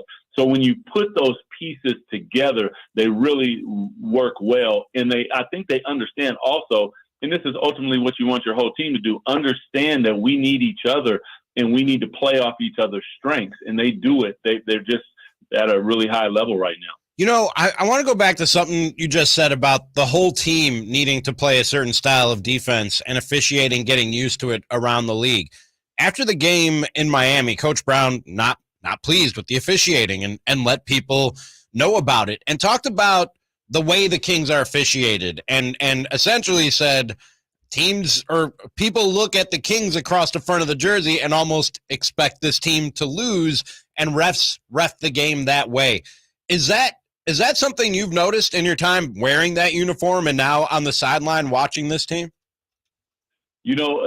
From the time where I first came back to Sacramento and from the time with Jay and Chris in the studio there with you, and they watch me every day, I always said, it's funny until you start beating the hell out of people. That's just how it goes. So you're gonna have to take the bumps and bruises and the lumps until you draw a line in the sand, dig your feet in, and begin to do the things that we're doing. Now, the process of getting to the point where people put respect on your name, that takes a while. The reason that it takes a while is because, like I said, you got to start beating people. And once you do, and we will, when that happens, all of a sudden those things, and I believe, because I don't really do social media and all that, so I didn't see Coach's comments, but just hearing what you said, I'm totally with him 100%. It's like, oh, the Kings. Well, there was a time when it was like, oh, the Kings. Right. And it's just a difference in the way I'm saying the same words, but I'm saying them in a different way. That's okay. It'll change, but we have to continue to do the things that we're doing to make it happen. Coach, last one for you, and again, thanks for the time. Statistically, the team's had some real issues against the pick-and-roll ball handler. Analytically, it hasn't gone well for you guys. What do you need to do differently there to be more effective? Well, first thing is pickup point is what I always say. When I see a guy dribbling freely like he's on his way to the park and he's about to cross the street with the ball and nobody's by him, that's a problem. So the pressure on the ball and the pickup point on the ball is imperative. And then making sure that you're up to the screen if you're a big and it's a chain reaction. So the big is up to the screen. That leaves his guy the ability to slip. Well, if he's thinking about his guy slipping, now he's not up to the level of the screen. So that softens it up, and all of a sudden they're able to come off and knock down shots. If he is up to the level of the screen and his guy slips, he has to have the confidence that the backside is going to take care of him, and everyone is in their position, and everyone does their job. So if one guy does his job, that should lead to the next guy, to the next guy, to the next guy, to the next guy. And then by the time you get to the fifth option, which most teams don't, we're in a scramble situation. The clock is getting low, and we'll live with that. Coach, thanks. We appreciate it, DC. We'll do this again soon. Always love talking to you. And safe travels on the way back, and pick up a W tomorrow in Orlando. All love. Appreciate you guys. Go Kings. Thank you. There goes Doug Christie, DC, Folsom Lake Honda Hotline, Folsom Lake Honda, your one-stop Honda shop. And, it's going to be interesting. The pick-and-roll defense, especially against the ball handler, and what you've seen a number of times from this defense is switching. And I do wonder if that analytically doesn't get better defending the ball handler, if Coach Brown will slowly transition away from switching as much as he has. We'll see, though. It looked a little better in Miami, though. That was one of the things I noticed about the defense is the switching and the communication looked a little better. They absolutely played better defense in Miami. No doubt about that on Wednesday night. And we'll see. Tough challenge tomorrow against Orlando. I mean, they got a gigantic team. Last night against the Warriors, they started everybody 6'5" or over. Suggs is 6'5", and then you had 3 6'10" dudes, and then you had somebody 7'2" and Bol. So a very big athletic team to deal with. And we know the Kings, one of their issues, we've talked about it, is size. Size at the wing and size as far as protecting the rim. So tomorrow's going to be a very difficult challenge for them. Over-unders coming up. It's Cattles. It's Ramie. Sacktown Sports, 1140. Folsom Lake Honda is your one-stop Honda shop. We make buying a new Honda easy and stress-free. Pre-order online or in person today. We'll be there to help you every step of the way. Get an instant cash offer for your trade at FolsomLakeHonda.com. We'll buy your car whether you buy from us or not. When you take the time to shop at Folsom Lake Honda, there's one thing you'll always find. Happy people ready to serve you. Folsom Lake Honda, your one-stop Honda shop. Folsom Lake Honda. Folks, there's been some fumbles on the way to the big game, but he's been getting some help to get it done tonight. Here's the throw. And he's off to the races. He might go all the way. He's at the 30, the 20, the 10, touchdown. He did it, folks. He did it. Regain and optimize your sexual performance, drug-free and surgery-free. The Gainswave treatment will help you get that bedroom touchdown. See what Dr. Dan Botha and his team at Gainswave can do for you. Visit GainswaveCalgary.ca. It's time for your furnace tune-up with Clark & Rush. Just $69. We service all brands like Carrier. Turn to the experts for this comprehensive multi-point inspection, maintenance, and safety check. License 608005. We're continuing to take measures to keep you safe. Call today and schedule your $69 tune-up. Heating and air, plumbing, insulation, gutters, windows too. Smart energy savings is what we do. Clark and Rush. Call 916-609-2665. The new Fords have arrived at Folsom Lake Ford. I know you've been waiting for a new F-150 or maybe an Explorer or Expedition. Guess what? Folsom Lake Ford has them. Your truck headquarters for over 30 years right here in Sacramento is all stocked up with new Fords and used vehicles. Save with low interest financing on your favorite new models and zero down deals available on all new and used vehicles with approved credit. Get top dollar for your trade, making your monthly payment on your new Ford even lower. Folsom Lake Ford is the only dealership I recommend to my friends. A Triple Crown Award winner for sales, service, and finance. Highway 50 Folsom exit, or browse fresh inventory online at folsomlakeford.com. It's updated almost daily. And if you can't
It's the new spot for local sports talk in the afternoon. Cattles and Ramie. Sacktown Sports, 1140. Ramie's got big plans this weekend. Gonna go check out that Van Gogh immersive thing. The immersive Van Gogh exhibit. The immersive Van Gogh exhibit. Yes. You were telling me all about this last weekend. I'm fascinated to get your report next week on this. I can't wait to go see it. I'm a Van No. I'm going. Oh boy. Oh boy. My mom's went, Ramie. She said it was pretty cool. Really? Yeah, she slid over there. Nice. Checked it out. I'm trying to find out where it is. West Sac, my brother. West Sac. When I went to Croatia a couple of years ago, one of the things at their museum is we have a Van Gogh painting. Like, you got to come see the Van Gogh painting. It's like everywhere around the city. And then you go and you see the Van Gogh painting, and it's like they've got a disclaimer like, this might not actually be a Van Gogh. But like JJ, where, like, what is the right next to Rayleigh Field? It's like a warehouse, and you know how they bounce around and go from city to city. Yeah. They rent out a big warehouse, Yeah, and it's like that's right across the river. Yeah, Okay. exactly. All right. It's right across. It's like off 15th Street, I believe. It's is where on 15th. Oh, there you go. Yeah. It says on the website, due to massive demand, the experience has been extended until 2023. It's a big thing. There you go. Millions of people have gone to see it. It does look very interesting, actually. Yeah, it does. Like right off of Jefferson and 15th. I'll let you be the guinea pig. If you like it, maybe Kelly and I will go check it out. If you don't like it, then Might not be able to get them tickets. Sound like they're getting close to being sold out there, Mr. Cattles. We'll get You go to the barn that's right there next to Rayleigh Field. And what's in the barn? It's like a huge tap yard type of thing. Oh, all right. Okay. Might go check that out. Something to keep in mind. Over under. You checking that out? What's the over under on that? Probably an under. Okay. Yes, an under. All right. Speaking of over unders, let's get into it. Let's first hear how we're all doing in the over under record category. Yes, sir. As of last week, there, Ramie and Chris, you guys hit on the over for the Bears and the Cowboys at 42.5. Chris and Nick, you guys hit on the under on the Giants and the Seahawks at 44.5. We all hit the over on the Niners game at 43. Everyone hit on the Bengals Browns at 46.5, except for Ramie. Ramie, you're the long guy out. And Chris was the only one to hit the over in the college game. It was 60.5. It was at 75 or something. All right. 76. Hold on. That was Penn State again, right? Yeah, in Ohio State. I'm gonna call shenanigans on this Okay. because I was watching that game and we were in the clear, fellas. We were in the clear last week until the fourth quarter happened, and it was a bananas fourth quarter. Hold on, I want to pull this up. Yeah. So at the beginning of the fourth quarter, the score was 16-14. So the over under was 60.5, and you had 30 points on the board. In the fourth quarter, Ohio State outscored Penn State 28-17. Good Lord. Wow. What are we doing? So if I understand correctly, I was 5-0 last week. Is that right?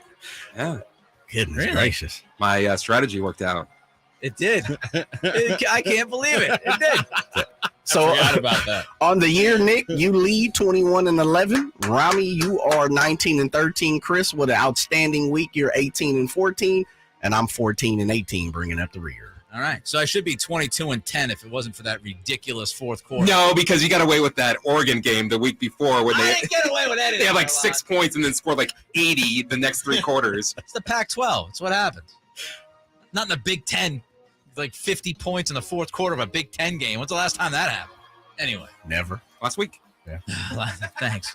All right, let's start with the Packers at the Lions, Ramie. 49.5. That's a big number for two offenses that haven't been putting up big numbers. Actually, the Lions offense has been okay, but nah, man, I don't think they can put up 50 points. I'm taking the under. Yeah, I'm following that cab, man. I just can't put a thumb on what's going on with the Lions, and who knows what's going on with the Packers. 50 points, as much as I say the Lions are going to score this week, then they score no points or 3 points. Then, you know what? They're not going to score. They blow up for 30. I'm going to take the under, though. I just can't see both of these offenses putting up 25 points apiece. I'm going over. Detroit's defense is absolutely terrible. I think Aaron Rodgers could put something together, right? He should be able to put something together. Maybe. We'll see. I'm actually along for the ride with Verlad. I'm going over on this. The Lions defense is trash. You've got dome conditions, so you don't have to worry about weather. The Packers defense against the run is not very good, so you don't have to rely on Jared Goff all the time if you're Detroit. So I'm gonna go with the surprise. I'm going over.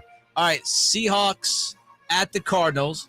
The number is 50.5, Ramie, 50.5. Are we done writing off Geno Smith so he cannot write back? You know, I said this to you during a break. Mhm. I'm getting close to saying this Geno Smith thing's for real. He's playing excellent football. He might write you back if you say that. I'm taking the over. Good for him. He's going to make tons of money off of that. I'm going to take the over in this one. Taking the over, huh? Yes, sir.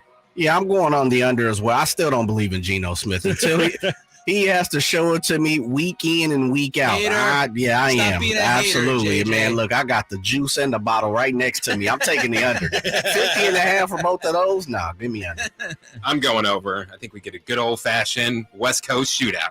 Oh, good old West Coast shootout. Ooh, a six-shooter? Just yelling about a West Coast shootout in college football. Now he wants the West Coast shootout. I'm going to go under. I don't trust Arizona. It's a divisional game. And this is, as we talk about Geno Smith, if I told you before the season began that it was going to be a game between Geno Smith and Kyler Murray, and you would rather have Geno Smith as your quarterback, you would have called me nuts. But I feel like that's where we're at. Like, Geno Smith is better than Kyler Murray right now. Rams at the Bucks, 42.5. These are two offenses that have not looked like themselves. True. And I think two defenses that have looked closer to themselves than their counterparts. I think this is a defensive bet, especially if Cooper Kupp doesn't play. I'm gonna take the under in this one. You know what? Me and my friends in the neighborhood, we used to say this is all the time. Tom Brady, prior to this year, Tom Brady is good for 21 points. Now, this year it hasn't been, but you know what? I'm going to stick with the GOAT. I'm going to trust in the GOAT. He might turn his back on me, just like Giselle. I'm going to take the over. Oh. I'll take the over, man. Give me the over 42.5. Yikes. Giselle in there. Got jokes. Hey, got jokes. I think I'm going to go with Jay here. I think that they could get 20. They could both get 20 points, right? They could both do that. I'm going over. Going under. Both offenses have looked awful. Offensive line play for the Rams is terrible. I don't know if Cooper Kupp is healthy. McVay might force Cooper Kupp to play just so he doesn't look as bad for leaving him in and throwing him the football in the final minute of a 3-possession game. Wouldn't be surprised if we got a couple of pick sixes. Well, I like the way you think there, Chris. That might be your best point. Raiders at the Jaguars. Oh, baby. Get ready for a barn burner. The number's 48. They really expect this thing to be like a 27-24 game, don't they? Apparently so. 24-24, somewhere around there. Although, unless it's a tie. I can't see it. I can't see these offenses putting up that type of scoring. No, I'm taking the under. This is normally the game that I would easily take an under, but them wise guys, man, them dudes, they're slick. But I'm still going to take the under and hope. Cross my fingers. I'll take the under. There you go. The old under and hope trick. Yeah. You know, if Vegas is going to do something this year, they're going to have to do it this weekend against the Jags. I think it happens. We're getting the over. I'm going over. Going to go under. All right, final one of the week. Gigantic college football game tomorrow. This one's going to be awesome. Absolutely awesome. Number 2, Tennessee at number 1, Georgia. This is going to likely be a college football playoff elimination game. 65.5. That's a big number. But those are two good programs from what I understand. Tennessee's offense is crazy this year. I'm going to take the under. I'm going under in this one. I don't know why. Just my gut. I'm going to take the under. Oh, the Chris Verlad gut. Yep, the old gut pick. The old gut. This is a good old-fashioned gut check right here between Georgia and Tennessee. I think it's going to be really, really close to that number of 65.5. I'm taking Georgia at home to beat Tennessee. Mr. Hooker is a heck of a ball player. There he is. Just Tennessee's quarterback. But I think it's going to be 30-27, 30-25, 27-24. Give me the under. I'm taking the over because I chose all overs this week. That was your strategy. That was my strategy. Okay. None of us realized it until you said that. he says something like that. By the way, This is from an old producer of mine. I saw a tweet today. I was like, what? Hendon Hooker is older than Jalen Hurts. What? Hendon Hooker is older than Jalen Hurts. Had no idea. He's 24. He's playing great. He's 24. Anyway. Why is he still in college? I'm guessing COVID season. I'm guessing maybe a red shirt thrown in. Took a gap year. I don't know what he did, but yeah, he's 24. Is this a Taysom Hill pilgrimage situation, or I don't know. I don't think so. No? Tennessee. Well, yeah, I don't think so. I'm going over. Give me all the points. Give me all the points. Just like we had Alabama, Tennessee several weeks ago. Give me a crazy shootout, fun game between number 1 and number 2. I'm so excited for this game tomorrow. You've got that game. You've got Alabama, LSU tomorrow. You also have the Kings and the Magic tomorrow. You also have, for me, you have Notre Dame, Clemson. That's a good game. At South Bend. you also have the immersive Van Gogh You have exhibit? immersive Van Gogh. You have Manchester City versus Fulham. Of Of course. Should have led with that. I'm a big Fulham. You say it was Fulham? Yes. I'm a big Fulham guy. Yeah, you're Fulham. Full of it, all right there, Fulham. Where's Fulham? London. Come on. Where's Fulham? Come on, no, Nick. man. You know where it is. It's Tony Khan's team. I'm an ignorant American, Ramie. Me Fulham. too. What is Fulham? Anyway, there you have it. Hopefully you all enjoyed that. 916-339-1140 is the text line. The telephone number, 1-800-920-1140. Don't forget, youtube.com, Sacktown Sports 1140. How much does Kevin Huerter change the Kings' future? Talk about that next. Cattles and Ramie. Sacktown Sports 1140. Hi, this is Joe Cordell with the law firm Cordell & Cordell. Divorce can be complicated, especially if children are involved. If you're a father and want to protect your role in your children's lives, remember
on the slate. At the moment, we have 5 games in action. Currently, the Cavaliers lead Detroit by 20, 46-26 with 5 minutes left in the second quarter. The Pacers lead the Heat by 39-38 with 7 minutes left in the second quarter, while New York has come back to take the lead over the 76ers. They lead by 44-43 with 4 minutes and 3 seconds left in the second. Brooklyn is over Washington right now at 53-43 by 10 with 5 minutes and 38 seconds left in the second. And Chicago is in Boston to take on the Celtics. I won't tell you the score because Nick doesn't want anyone to know, including himself. Those are your Sac Sports 1140 headlines. I'm Jay Johnson. It's 5 o'clock, which means it's more of the Cattles and Ramie show. It's coming up now.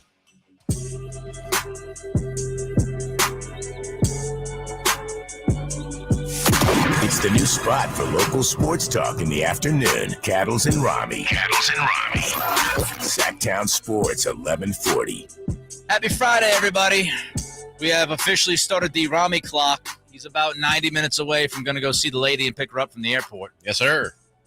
To see if he gets focused here in the final hour. I will not be. Let's talk Kevin Huerter, Ramie. There it is. That's the girlfriend alert. She's about an hour away from landing. An hour and 6 minutes out. Not that he's counting. No. Kevin Huerter. I mean, I think it's safe to say he's exceeded everybody's expectations so far. I don't know. I loved the trade. I'm very high on Huerter. I thought it was fantastic, especially given the price of the deal. But man, as much as I like him, Ramie, I did not expect this version of Kevin Huerter. I mean, I don't think the Kings expected this version of Kevin Huerter. He's been so unbelievably. He's exceeded expectations. And a couple of weeks ago, we had Jay Triano on the show, and here's what Coach Triano had to say about Kevin Huerter. Kevin Huerter he's a playmaker. He's a rebounder. He can push in transition. He had a little bit of everything. He has some length at the defensive end. So he was always a guy that we looked at as, he's got more than one thing. Yes, he can shoot the ball, but he's got a little bit more to his game than people give him credit for. And I think it was even in the offseason we were looking at, possible trades to make. And, we weren't even looking at him, but he kept showing up on the screen. We said, this is the kid, man, this is exactly what we're looking for. And sure enough, things unfold the right way, and he ends up on the roster here. 19 points a game, 4 dimes a game. I'm rounding up here, but his shooting, 51% from the floor, 52% from 3, 79% from the free throw line. And the Athletic, Ramie, Anthony Slater wrote about Huerter this week, and here's what he wrote in part. In 74 games with the Hawks last season, Huerter scored 22 points or more only 4 times. In 7 games, he's done it 4 times for the Kings. He made 4 of his 9 threes against the Heat, and that actually lowered his 3-point percentage for the season. He has made 29 of his 56 threes. Those 29 makes are the 4th most in the league, behind only Steph Curry, Bojan Bogdanovic, and Buddy Hield. Buddy. And who have all played an extra game, by the way. They've all played an extra game. Huerter's 52% clip is the most accurate among anyone in the league who has attempted more than 35 threes. And then our friend Frankie Cardicelli, who joined us earlier today, he tweeted this: Kings players since 1985-1986 to score 22-plus points, make 4-plus 3-point field goals, and shoot 50% or better from the field in 3 straight games. 2 guys have done it. Mike Bibby did it in 2004, and Huerter has done it between October and November. When you look at the stats, when you look at his shooting, when you look at his game, Ramie, we always talk about this guy can be a number 1 on a team, a 2 on a team, a 3 on. If he keeps this up, like what is the ceiling for Kevin Huerter? It's hard to say. It really is, because you don't want to get carried away, Nick. 7 games in, like you said, some of these numbers, and Frankie said it when he joined us earlier. Some of these numbers, you look at him and you go, he can't keep doing that, right? Like, I'm sure he's, and they talked about this in the article at The Athletic that you mentioned. He's being asked to do more here in Sacramento, and he's in a different role than what he was in Atlanta, where the ball was in Trae Young's hands a lot, and he was asked to just sort of stand, spot up, and wait for the ball to come to him and shoot it when it does. And here He's got the ball in his hands a little bit more. He's given the freedom to create a little bit more, and you're seeing that he can do more with the basketball and score in different ways than what you saw in Atlanta. But to this degree, I don't know that it can last to this degree. But right now, Nick, when De'Aaron Fox is healthy, and based on what we've seen from Domas in 6 out of the 7 games, Keegan has cooled off a little bit. He's your number 2 guy. Right now, he's your number 2 guy behind De'Aaron Fox in terms of who you can count on to get a bucket when you need it. Even if he takes a step back, which all of us should expect, because if you're thinking he's going to shoot this way, as Ramie said, I mean, it's really unreasonable expectations. I mean, he's not going to shoot 52% from 3 this year. And if he does, my goodness, build him a statue outside of Golden 1. But when you watch him, here's what I will say. Even if he takes that slight step back or a step, I'm starting to believe that this guy can be like a third option on a championship team. That he can be, and we've talked about Fox being the 1 and Domas being a 2 and Keegan being the 3 this year, and everybody else kind of filling out the roster. Well, if Huerter can be your 3, and he certainly looks like he can be that guy, even if he does take the step back, I don't know if people truly appreciate how much of an impact that will make on this team. And I'm not just talking about this year. I'm talking about future years. I'm talking about, moving forward in the landscape of this entire roster. The best thing about Kevin Huerter is that he fits. He fits with Keegan. He fits with De'Aaron Fox. He fits with Domas. We asked Coach Christie last hour about that 2-man game that seems unstoppable with Domas and Huerter. So he's not only like a perfect third guy if he continues to play at this clip or even slightly less than this clip, he's a perfect fit. And another thing, Ramie, that I love about it, and this is something Frankie brought up, Huerter signed through 25-26. You've got long-term security with him. So if you're looking at Domas's contract, before you get Huerter, you think, man, we absolutely need to keep Fox and Domas to have a chance to win consistently. Say if Domas decides he wants to go elsewhere, or you don't want to pay Domas the money he wants. Well, now you might be able to look at this and say, Fox, your number 1, Keegan eventually your number 2, and Huerter slides into 3. I think this could be a huge impact if Huerter plays at close to the level that he's playing at right now. And you look at you mentioned the contract situation, the age of Kevin Huerter, along with De'Aaron Fox and Keegan Murray, and if you keep Sabonis around, it's a core that could really grow together. All those guys in their early to mid 20s and sort of approaching what should be their peak years in the NBA, and so the idea of that core growing up together and sort of developing and getting better together is an intriguing one for sure. And Kevin Huerter could have a much bigger role in that than I think any of us envisioned before this season started when he was first acquired. And on YouTube, youtube.com, Sacktown Sports 1140, Mr. Allred Everything says it's a good thing that they didn't push after John Collins and saw the gem right next to him in the tapes. And yes, as Triano said, Huerter was a guy they would talk about, but when they watched more of him, it was like, whoa, wait a minute. He started to almost become a revelation watching the film. Like, wow, this guy. And I've been a big fan of Huerter for a while. And, going back to his college days at Maryland, I think he's a really good basketball player. And it's always interesting to see. He was this good, though? No, not this, not this good. But it's always interesting to see how a change where you're playing can change your game. And, we talked about earlier this week, the Trae Young thing. Like, Trae dribbles a lot. He has the basketball a lot.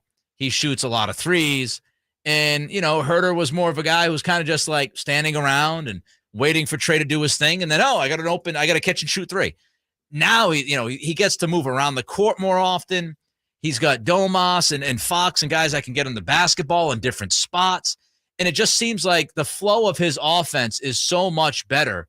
And I absolutely believe that's because of the change of the team and that he's not, Trae Young can do some things. He's fantastic shooting the basketball when he takes the right shots, but he's that kind of guy that's, you could get bored if you're his teammate watching him sometimes. And your role is limited when the ball's in his hands as much as it is in Atlanta. You're just going to be limited in terms of how much you can do with the ball. Not that he wasn't getting the shots, because his job was almost strictly to shoot. Just stand out there by the 3-point line, wait for Trae Young to open something up for you and kick it out and then launch. But here, I think it gives him a little bit more freedom to create and do some things that you didn't see him get the chance to do in Atlanta. One more thing I would bring up about Huerter, which is fantastic, is that he's done some big things in big moments, which is not necessarily the calling card of this roster right now. Mm-hmm. He's the guy that's played in the postseason. He's a guy that's said jump on my back in a playoff game. And that does go a long way when you're trying to win and trying to build those winning habits. Your thoughts on Kevin Huerter? 916-339-1140 is the text line. The phone number is 1-800-920-1140. And again, we ask, youtube.com, if you're there watching us and liking us. I see 20, 25, 30 people viewing us at a time, and we got like 9 likes, 10 likes. Give us a thumbs up. Give us a little bit of love. Let's attack the algorithm in YouTube. And also don't forget to subscribe. It's youtube.com. Sacktown Sports 1140. We'll get to your reaction on Kevin Huerter and how much he has exceeded your expectations. We will also go on the record in about 90 seconds. Live and past broadcasts of the Carmichael Dave Show with Jason Ross and Cattles and Ramie. Interviews, podcast.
Just need to be recorded, not TikTok.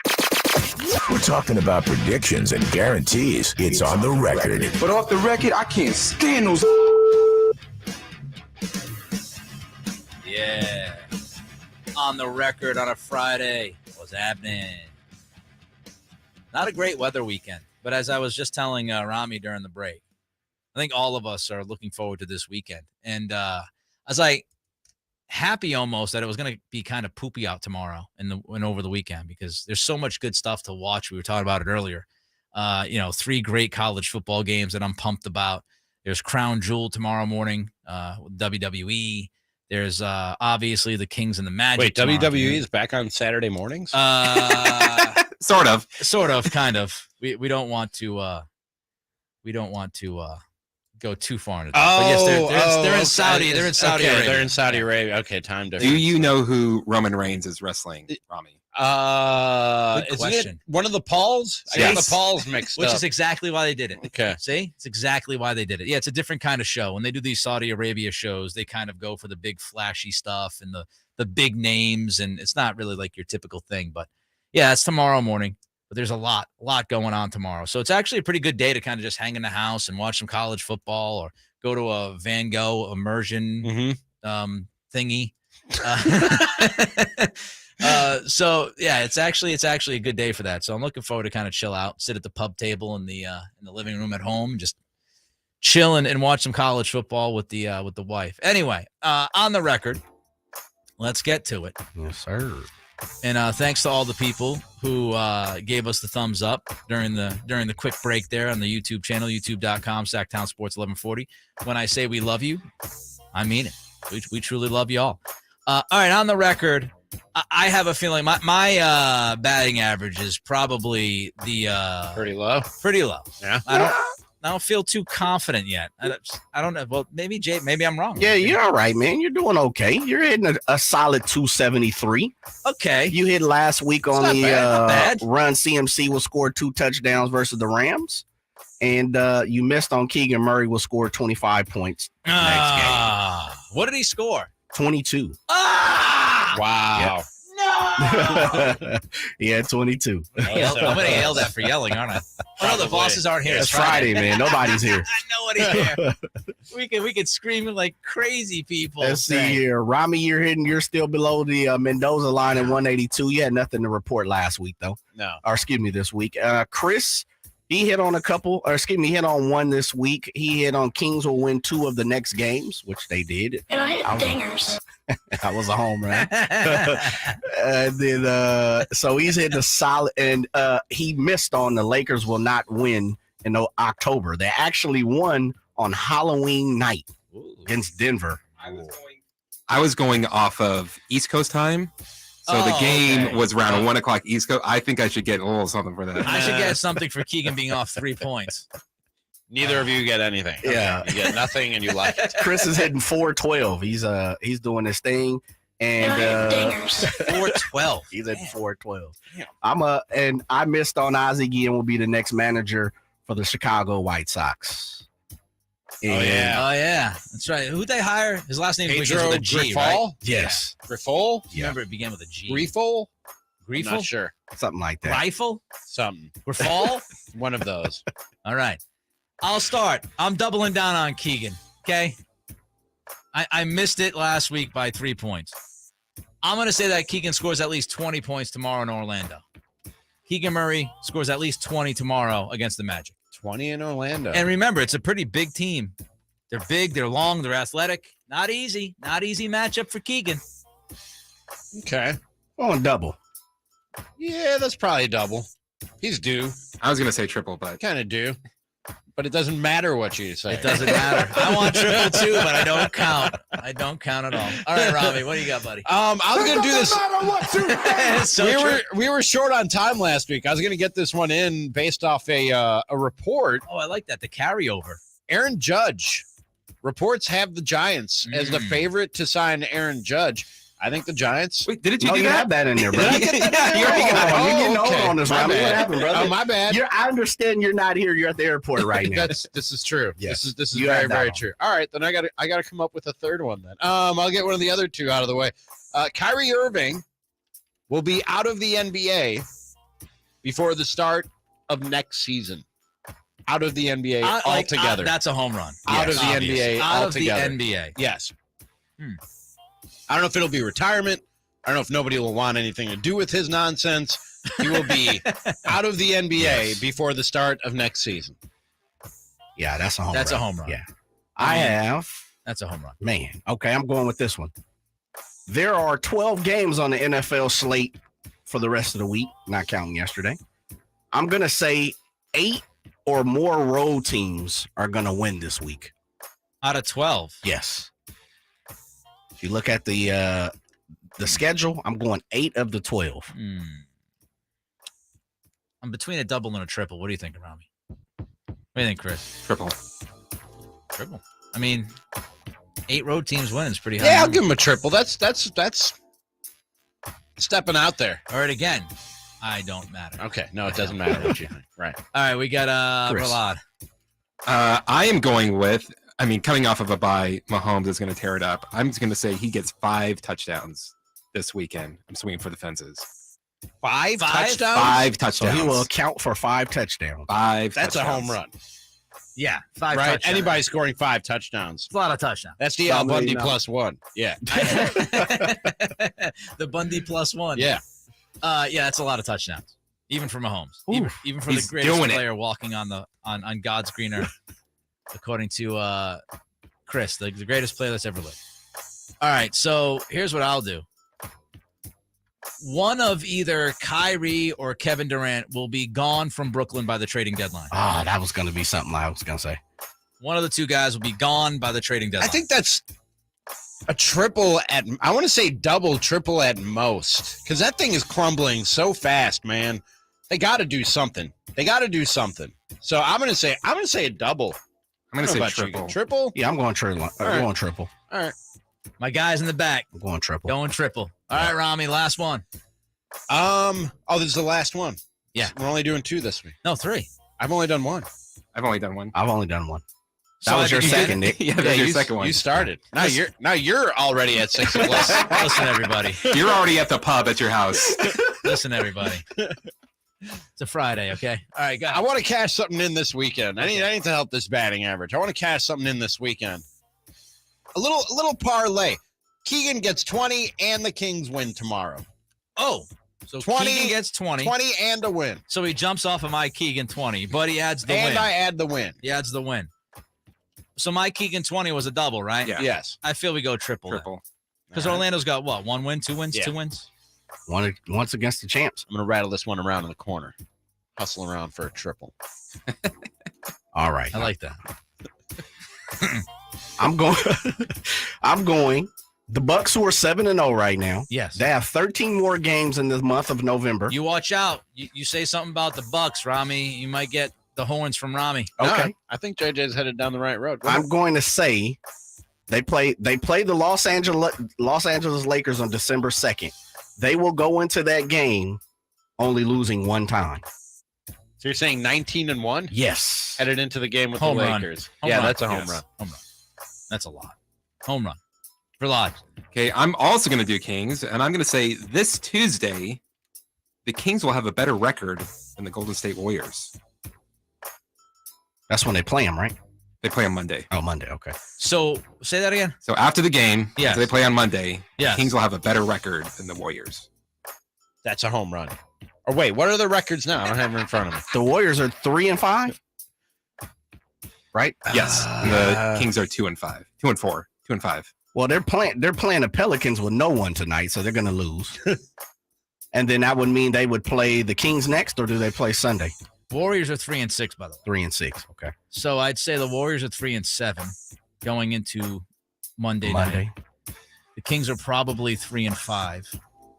So I think mathematically they can't have the same record. Can they? I'm saying they're going to have a better record. Oh, better record. Not double. I'll say a double. I'll say a double. You guys have given up on the Warriors quick. Yeah. No, it's just they're not going to play anybody tonight, so you already have one loss in your pocket. We're allowed. They're falling apart. Their Yeah. season's over. It's all over. The dynasty is done. I've seen enough. They're on the sun block. has set on I've the seen Warriors enough. dynasty. I hate that you made that joke before I did.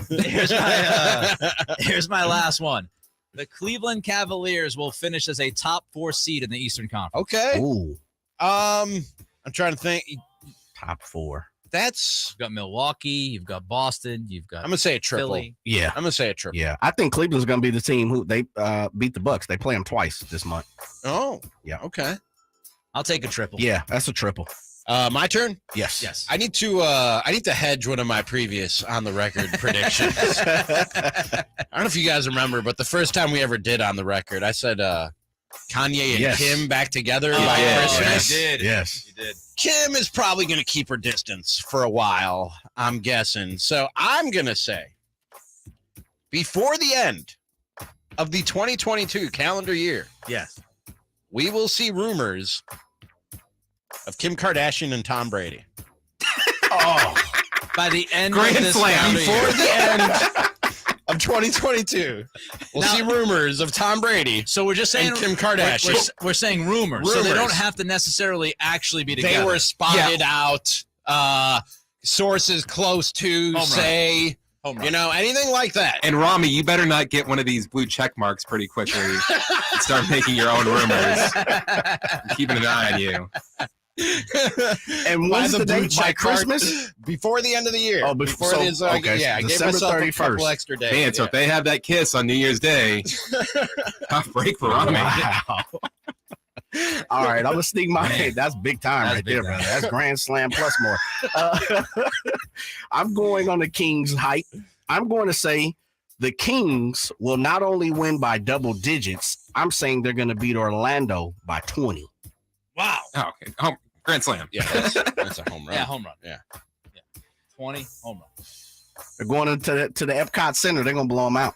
Prahlad, wrap us up. All right. I'm also going to look at an old prediction that I had. I said that the Raiders were going to be over 500 in the month of November. Uh-oh. So I was Hedge, thinking, hedge. so Ramie thinking hedge, but I'm not going to hedge. I'm doubling down. Oh. Raiders are going to win out November. Win out November? That's a home run. My goodness. We're all going for the fences for that last one. Yeah, you guys are taking hacks. I got to. Look, we're going Adam Dunn style. I should have went with I should have went with the an Adam Dunn joke is fantastic. Just appreciate that for a minute. Willie Mo Pena. Oh my Willie Mo Pena. So there you have it on the record. That was lots of fun. Okay, wait. I got to get confirmation. Ramie, you're saying what? Tom Brady, Kim K will see a rumor, that they're dating. There'll be a rumor. Okay. Of dalliances. Okay. Between Kim Kardashian. Meaning one's come out the Tom Brady. restaurant 2 minutes prior to the next one. Yeah. Yeah. Okay. Yeah, something like that. All right. Kyrie Irving is not the only star that needs to be called out. I'll tell you who else needs to be called out next. You want the inside scoop on the Sacramento Kings? Cattles and Ramie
In action, currently the Cavaliers lead the Pistons 68-46 in the third.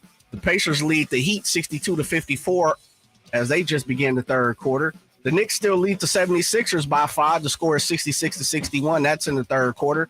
The Brooklyn Nets lead the Wizards by 18 in the third quarter with 9 minutes left at 78-60. The Bulls and the Celtics lead 48-45 with 5 minutes left in the second, while Memphis is over Charlotte 32-17 with 3 minutes left in the first.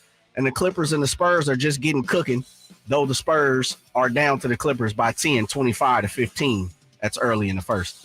Those are your Sacktown Sports 1140 headlines. Coming up, more of the Cattles and Ramie Show. That's next.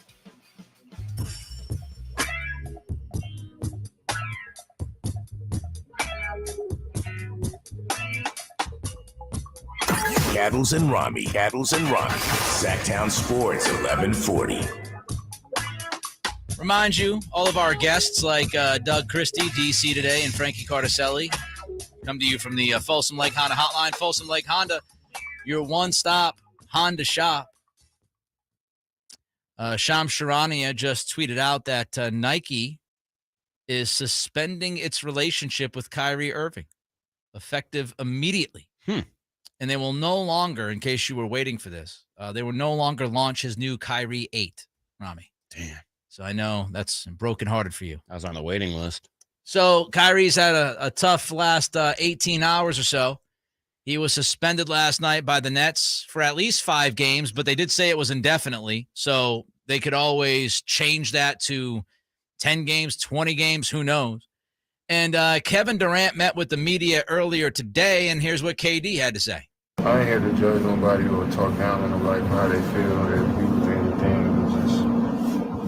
I just didn't like anything that went on. I feel like it was all unnecessary. I felt like we could have just kept playing basketball and kept quiet as an organization.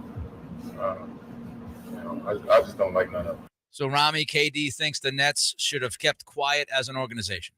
Yeah, you can't do that, man. No. You just can't. No. You can't do that. People have been quiet about anti-Semitism before, and World War II broke out, folks. Like you can't just sit back and be quiet about this stuff, especially when it's happening in your own house. And the first line, I ain't here to judge nobody or talk down on nobody for how they feel, their view or anything. And I think what I'm about to say is controversial for some reason in this day and age, Nick.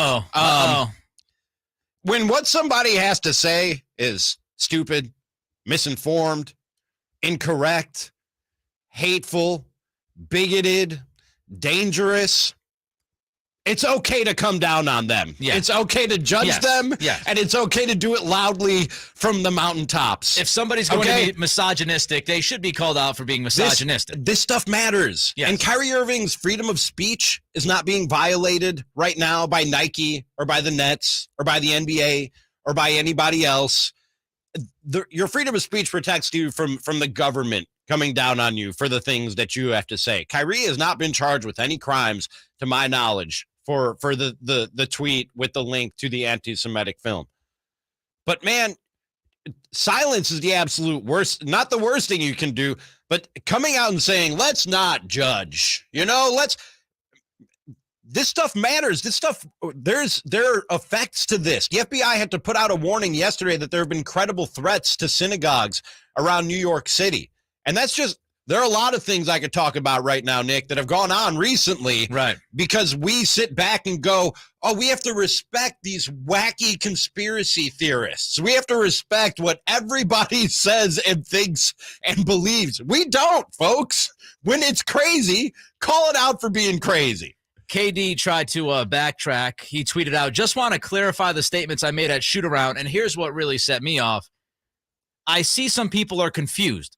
No, KD. Nobody was confused by what you said. You were very clear in what you said. Dude. He says, I don't condone hate speech or anti-Semitism. I'm about spreading love always. Our game unites people, and I want to make sure that's at the forefront. The people are confused. No, we're not confused. You said that your organization should have stayed quiet when one of your teammates promoted an anti-Semitic documentary. You said it clearly. There's no room for confusion. I'm not foggy-headed. I'm not disoriented by what you said. It was clear what you said. And what you're doing is you're not taking accountability with that follow-up tweet. You're moving the goalpost. The other thing I want to say is this.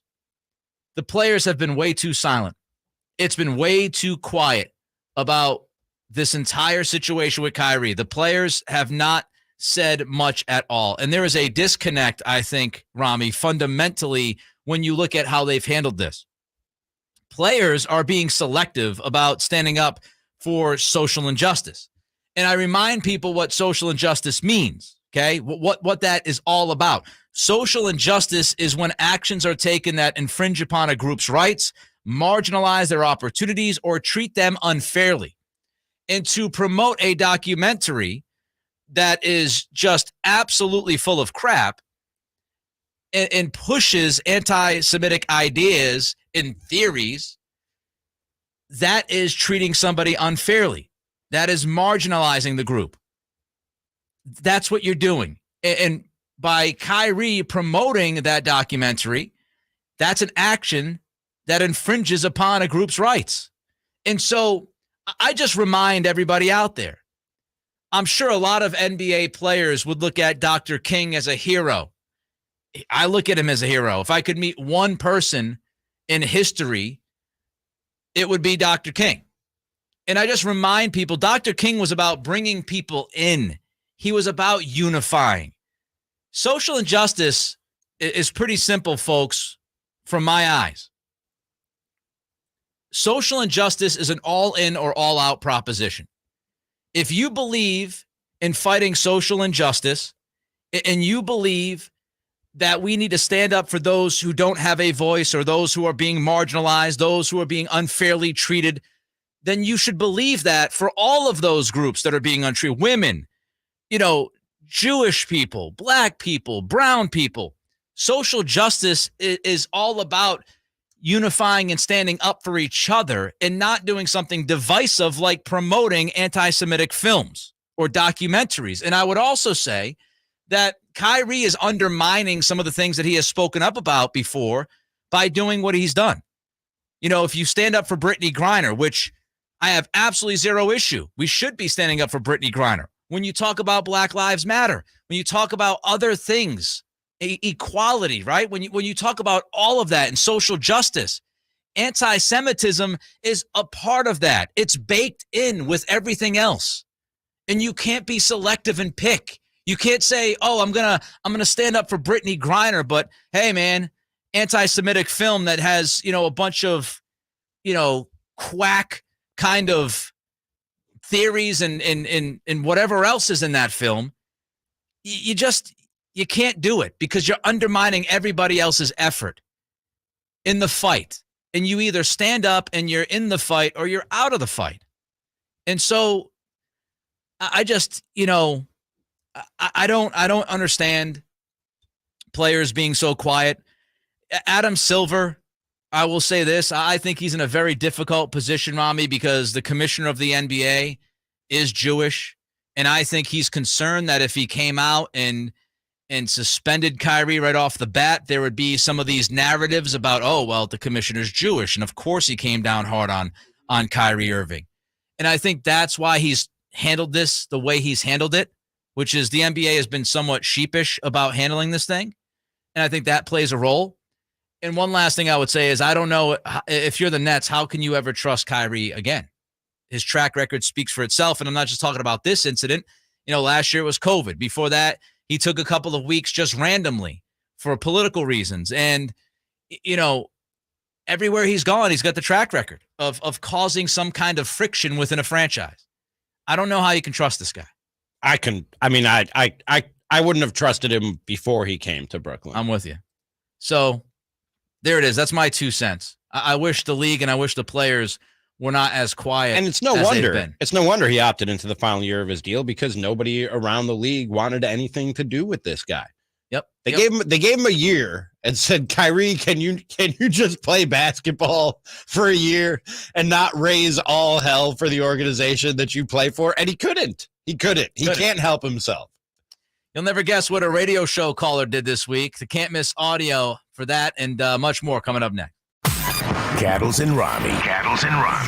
Sacktown Sports 1140. Hello, I'm Frank Aqua with Retirement Security Center for the Weekly Economic Update. Quote the famous scholar Yogi Berra, it's deja vu all over again. The Federal Reserve raised rates this week another 0.75% for the fourth time this year and signaled they may not be done, but they may be slowing down. Some Fed presidents are hoping to see a cease in rises in order to see the impact that the rate increases have had on the economy. It could take up to 90 days or more to see direct effects of the rate hikes on consumer demand, while the effects on lending and housing are seen rather quickly. Next month's GDP numbers report could go a long way towards providing an indication of how effective the rate hikes have been. October saw non-farm payroll increases of 239,000 jobs. These jobs were in the service sector as they have been for several months, while manufacturing jobs have decreased. Decreases in manufacturing could signal more economic slowdowns or could cause inflation as supplies may reduce further, increasing prices. How might this affect you or your family? Please go to frankontheradio.com to schedule an appointment, watch videos, and receive market updates. I'm ready to help you start your journey so you can define your future. Frank Cockrell is a registered representative of Lincoln Financial Advisors Corporation, a broker-dealer member SIPC and registered investment advisor. Retirement Security Centers is not an affiliate of Lincoln Financial Advisors. Hanley's Kia in Davis is having its biggest sales event of the year. Our November Black Friday sales event is here. Our inventory is growing daily. Don't miss your chance for great deals now on all new Kias. Get $1,000 off MSRP on the all-new redesigned 2023 Kia Niro Hybrid, rated at over 50 mpg. 10 to choose at this price. Come check out Hanley's Kia inventory of gas-saving models during our Black Friday sales event. Rio, Soul, Forte, Niro Hybrid, K5, Stinger, EV6 plug-in, Seltos SUV, Sportage Hybrid SUV, Sorrento Hybrid and plug-in SUV, and Telluride SUV. We offer zero down, special APR financing. We also can help with any credit problems. Don't miss your chance. It's here, the Hanley's Kia Black Friday sales event. Hanley's Kia is located at 4318 Childs Road, just off I-80 at the Mace Boulevard exit in Davis. $1,000 off MSRP on all new 2023 Niro hybrids. All financing subject to credit approval. All offers expire 11/30/2022.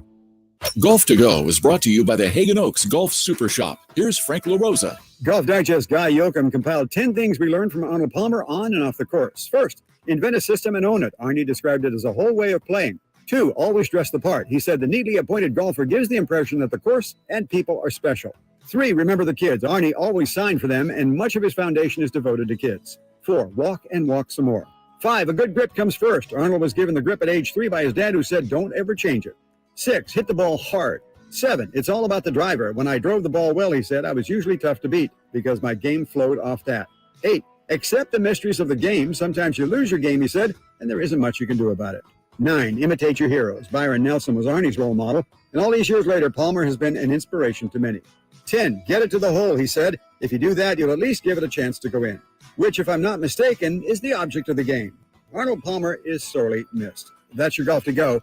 I'm Frank LaRosa. Capital City Honda has a great selection of certified pre-owned vehicles. Right now, get 0.99% APR for 24 to 36 months on certified Civics and CRVs. Plus, new Hondas arriving daily with no dealer markup.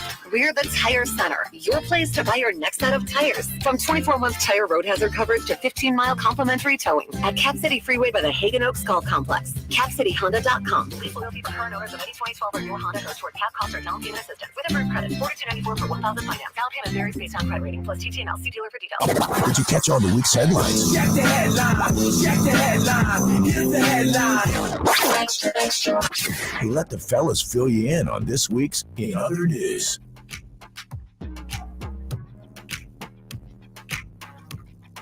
In other news, on a Friday, wrapping things up. Ramie about 10 minutes away from leaving the building to race to the airport. Yes, sir. I'm dripping wet, butt naked. That's later on. That's not the airport. Yeah, not yet. Not at the airport. That'd be bad. Got to give it some time. Ramie walks in, dripping wet, butt naked at the airport. Oh, good. Well, we all see Ramie on the news tonight. I knew I forgot something. Man walks into airport. Anyway, so I'll start off. So Karsh and Anderson are a talk show on 97.1 The Ticket in Detroit. And last weekend you had Michigan State.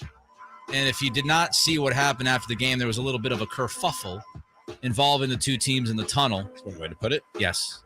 And one of the players' moms got involved somehow. Really? Yeah, I hadn't heard that. So there's a physical altercation after the game. And so apparently Carson Anderson, they're talking about this, of course, again, Detroit. So they're talking about what happened, and they're taking calls on the show and talking about the incident, the altercation. And as they take calls, this happened. We go to Bob in Clinton Township. Hi, Bob. Hey, guys, always a good show, but I've been blessed to coach high school football for 35 years in the state of Michigan. And I've had tickets in Ann Arbor since 1983, right? Gator keeps wanting to kind of pass the buck and blame it on. I can't believe this is happening. You are, Gator. How is this possibly happening? What did I say? Gator. First and foremost, you can't retaliate. I'm staring right into the Twitch camera. You cannot retaliate. You can't resort to violence. It's wrong. It's absolutely wrong. You can't do it. Attempted murder, Gator, anytime, anywhere, man. What? You are a clown. Easy. What What did you just say? What? Are you threatening me now? I said anytime, anywhere. Wait a second. You're gonna say that I'm passing the buck and then you're gonna threaten me? Nice job, Bob. Can't condone violence, but anytime, anywhere, pal. He literally threatened the guy to a fight. I will anytime, fight you in anywhere. the streets. Has that ever happened to you? Yes. Really? Yeah. I know. See, this is great. I did not know that. So what? Give me the context. I don't even. You know what's funny was that it was a basketball discussion. Like I don't remember exactly what it was, but I made fun of a call, and it was a regular caller to our show. Like I didn't know this guy personally, right? But we had a rapport. He called into the show regularly. And I guess I besmirched his basketball acumen. And so he said he was going to meet me in the parking lot after the show. I was like, really, man? Over a basketball? I didn't insult him personally in any way. It was very strange. He apologized. I mean, later down the line. Unbelievable. That is just unbelievable. Gator, anytime, anywhere, you're a clown. Bob said. I love a sports talk show host with names like Gator. Gator. Yeah. Like I just use my name. You just use your name. I got to come up with something. Do you? Sure. Big Dog? No? Big Dog. Big Dog. Cattle's in the Big Dog. Afternoons. Ramblin' Saxon Sports. Ramblin' Ramie. Cattle's and Ramblin' Ramie. You wouldn't have the guts to say it to my face. Guy's always rambling. Watch out. So that's mine. A good old threat. I don't think I've ever had that happen to me where somebody like on the air threatened to fight me. I don't. I feel like I would recall that. I don't recall anything like that. Any kind of like. Yeah, he was going to be waiting for me in the parking lot afterwards. Waiting for you in the parking lot. Was it like high school? Junior high? I'll see you in the parking lot at 3 o'clock, Ramie. How many times is a bar owner? None. Oh, really? Good job. We only had, for the first like 2 or 3 years, we didn't have a single fight or even like really a disagreement in the place. One of my co-owners is 6'5", 270 and played college football, so I think that has something to do with it. People tend not to disagree with you. Yes, when you're 6'5", 270. Yeah, that happens. Now, when you're me and you're like 5'7", 5'8", and 170, they'll disagree with you all day. People will take issue. You gotta watch out, though, man. You get a lot of MMA guys out there, a lot of Have you MMA seen, women. The stand-up comedian Sebastian Maniscalco. I know of him. I have not seen has stand-up. a great bit about running into an MMA guy. You never know, man. You never know. That's why I used to tell my it is so good. My best friend who's 6'5", 270. I used to tell him, I'm like, I know you're big, but you mess with the wrong 5'9", 180 dude who all of a sudden is like a Brazilian jiu-jitsu black belt. You don't even have to watch the whole. I bet you if you just Google Sebastian Maniscalco MMA, the bit is on you. It's so good. So funny. I had a friend who at a local establishment saw someone come in and everyone was all over him because they were a professional MMA fighter. And he's just like, I don't see what the big deal with this guy is. I could take him down. I won't have no problem with that. The person he was talking about was Uriah Faber. And me as a good friend was saying like, oh man, you should try it. I think you're right. Uriah Faber will choke you out. Yeah. Like within seconds. You won't even know what happened. See a big deal. I could take that guy out. Try, dude. I'll give you $20 if you want to go try. That'll be my entertainment for the night. I'll pay $20 for that show.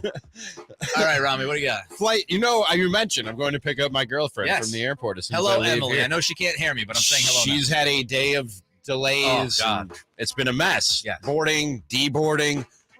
Flight 2396, traveling from Charlotte to Thurgood Marshall, Baltimore, Washington International Airport in Maryland, was canceled due to severe weather conditions, which restricted air traffic throughout the Mid-Atlantic and Northeast. However, the cancellation came after 172 passengers and 6 crew members had already boarded the plane.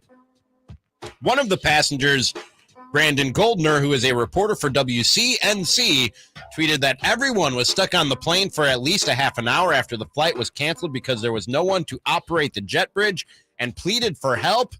Another passenger couldn't handle waiting. Instead, while waiting for the jet bridge to be repositioned, they opened the overwing emergency exit and jumped onto the ramp.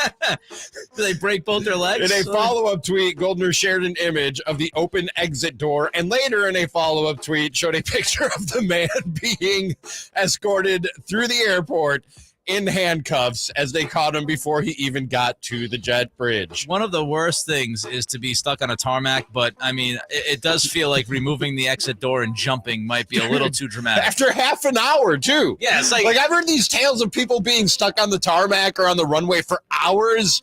Okay, you might lose your mind. This dude's 30 minutes. Half an hour. I can't take it anymore. 30 minutes. Off this thing. 30 minutes. I mean, I'm not a very patient guy, but 30 minutes. 30 minutes. And this guy was ripping off doors and jumping off of planes. I guess his back is okay to handle the exit door. They always ask you, are you physically capable? That dude was physically capable. All of a sudden, he turned into the Hulk. He's on the no-fly list. The Incredible Hulk. That's what happens, folks. You end up on a Rip no-fly that list. door off, and I'm going to jump. Dude, it's been 30 minutes. I don't care. I'm jumping, all right? Good luck to you. I got a quick one real quick. Shout out to the Sacramento legend at the World Series. I'm not talking about Dusty Baker. Okay. I'm not talking about Reese Hoskins. I am talking about Jamie Hoskins buying 50 beers I saw that. for the people of Philadelphia Game 3, then 100 beers Game 4, and then she was just passing them out in Game 5. Miss Hoskins coming through.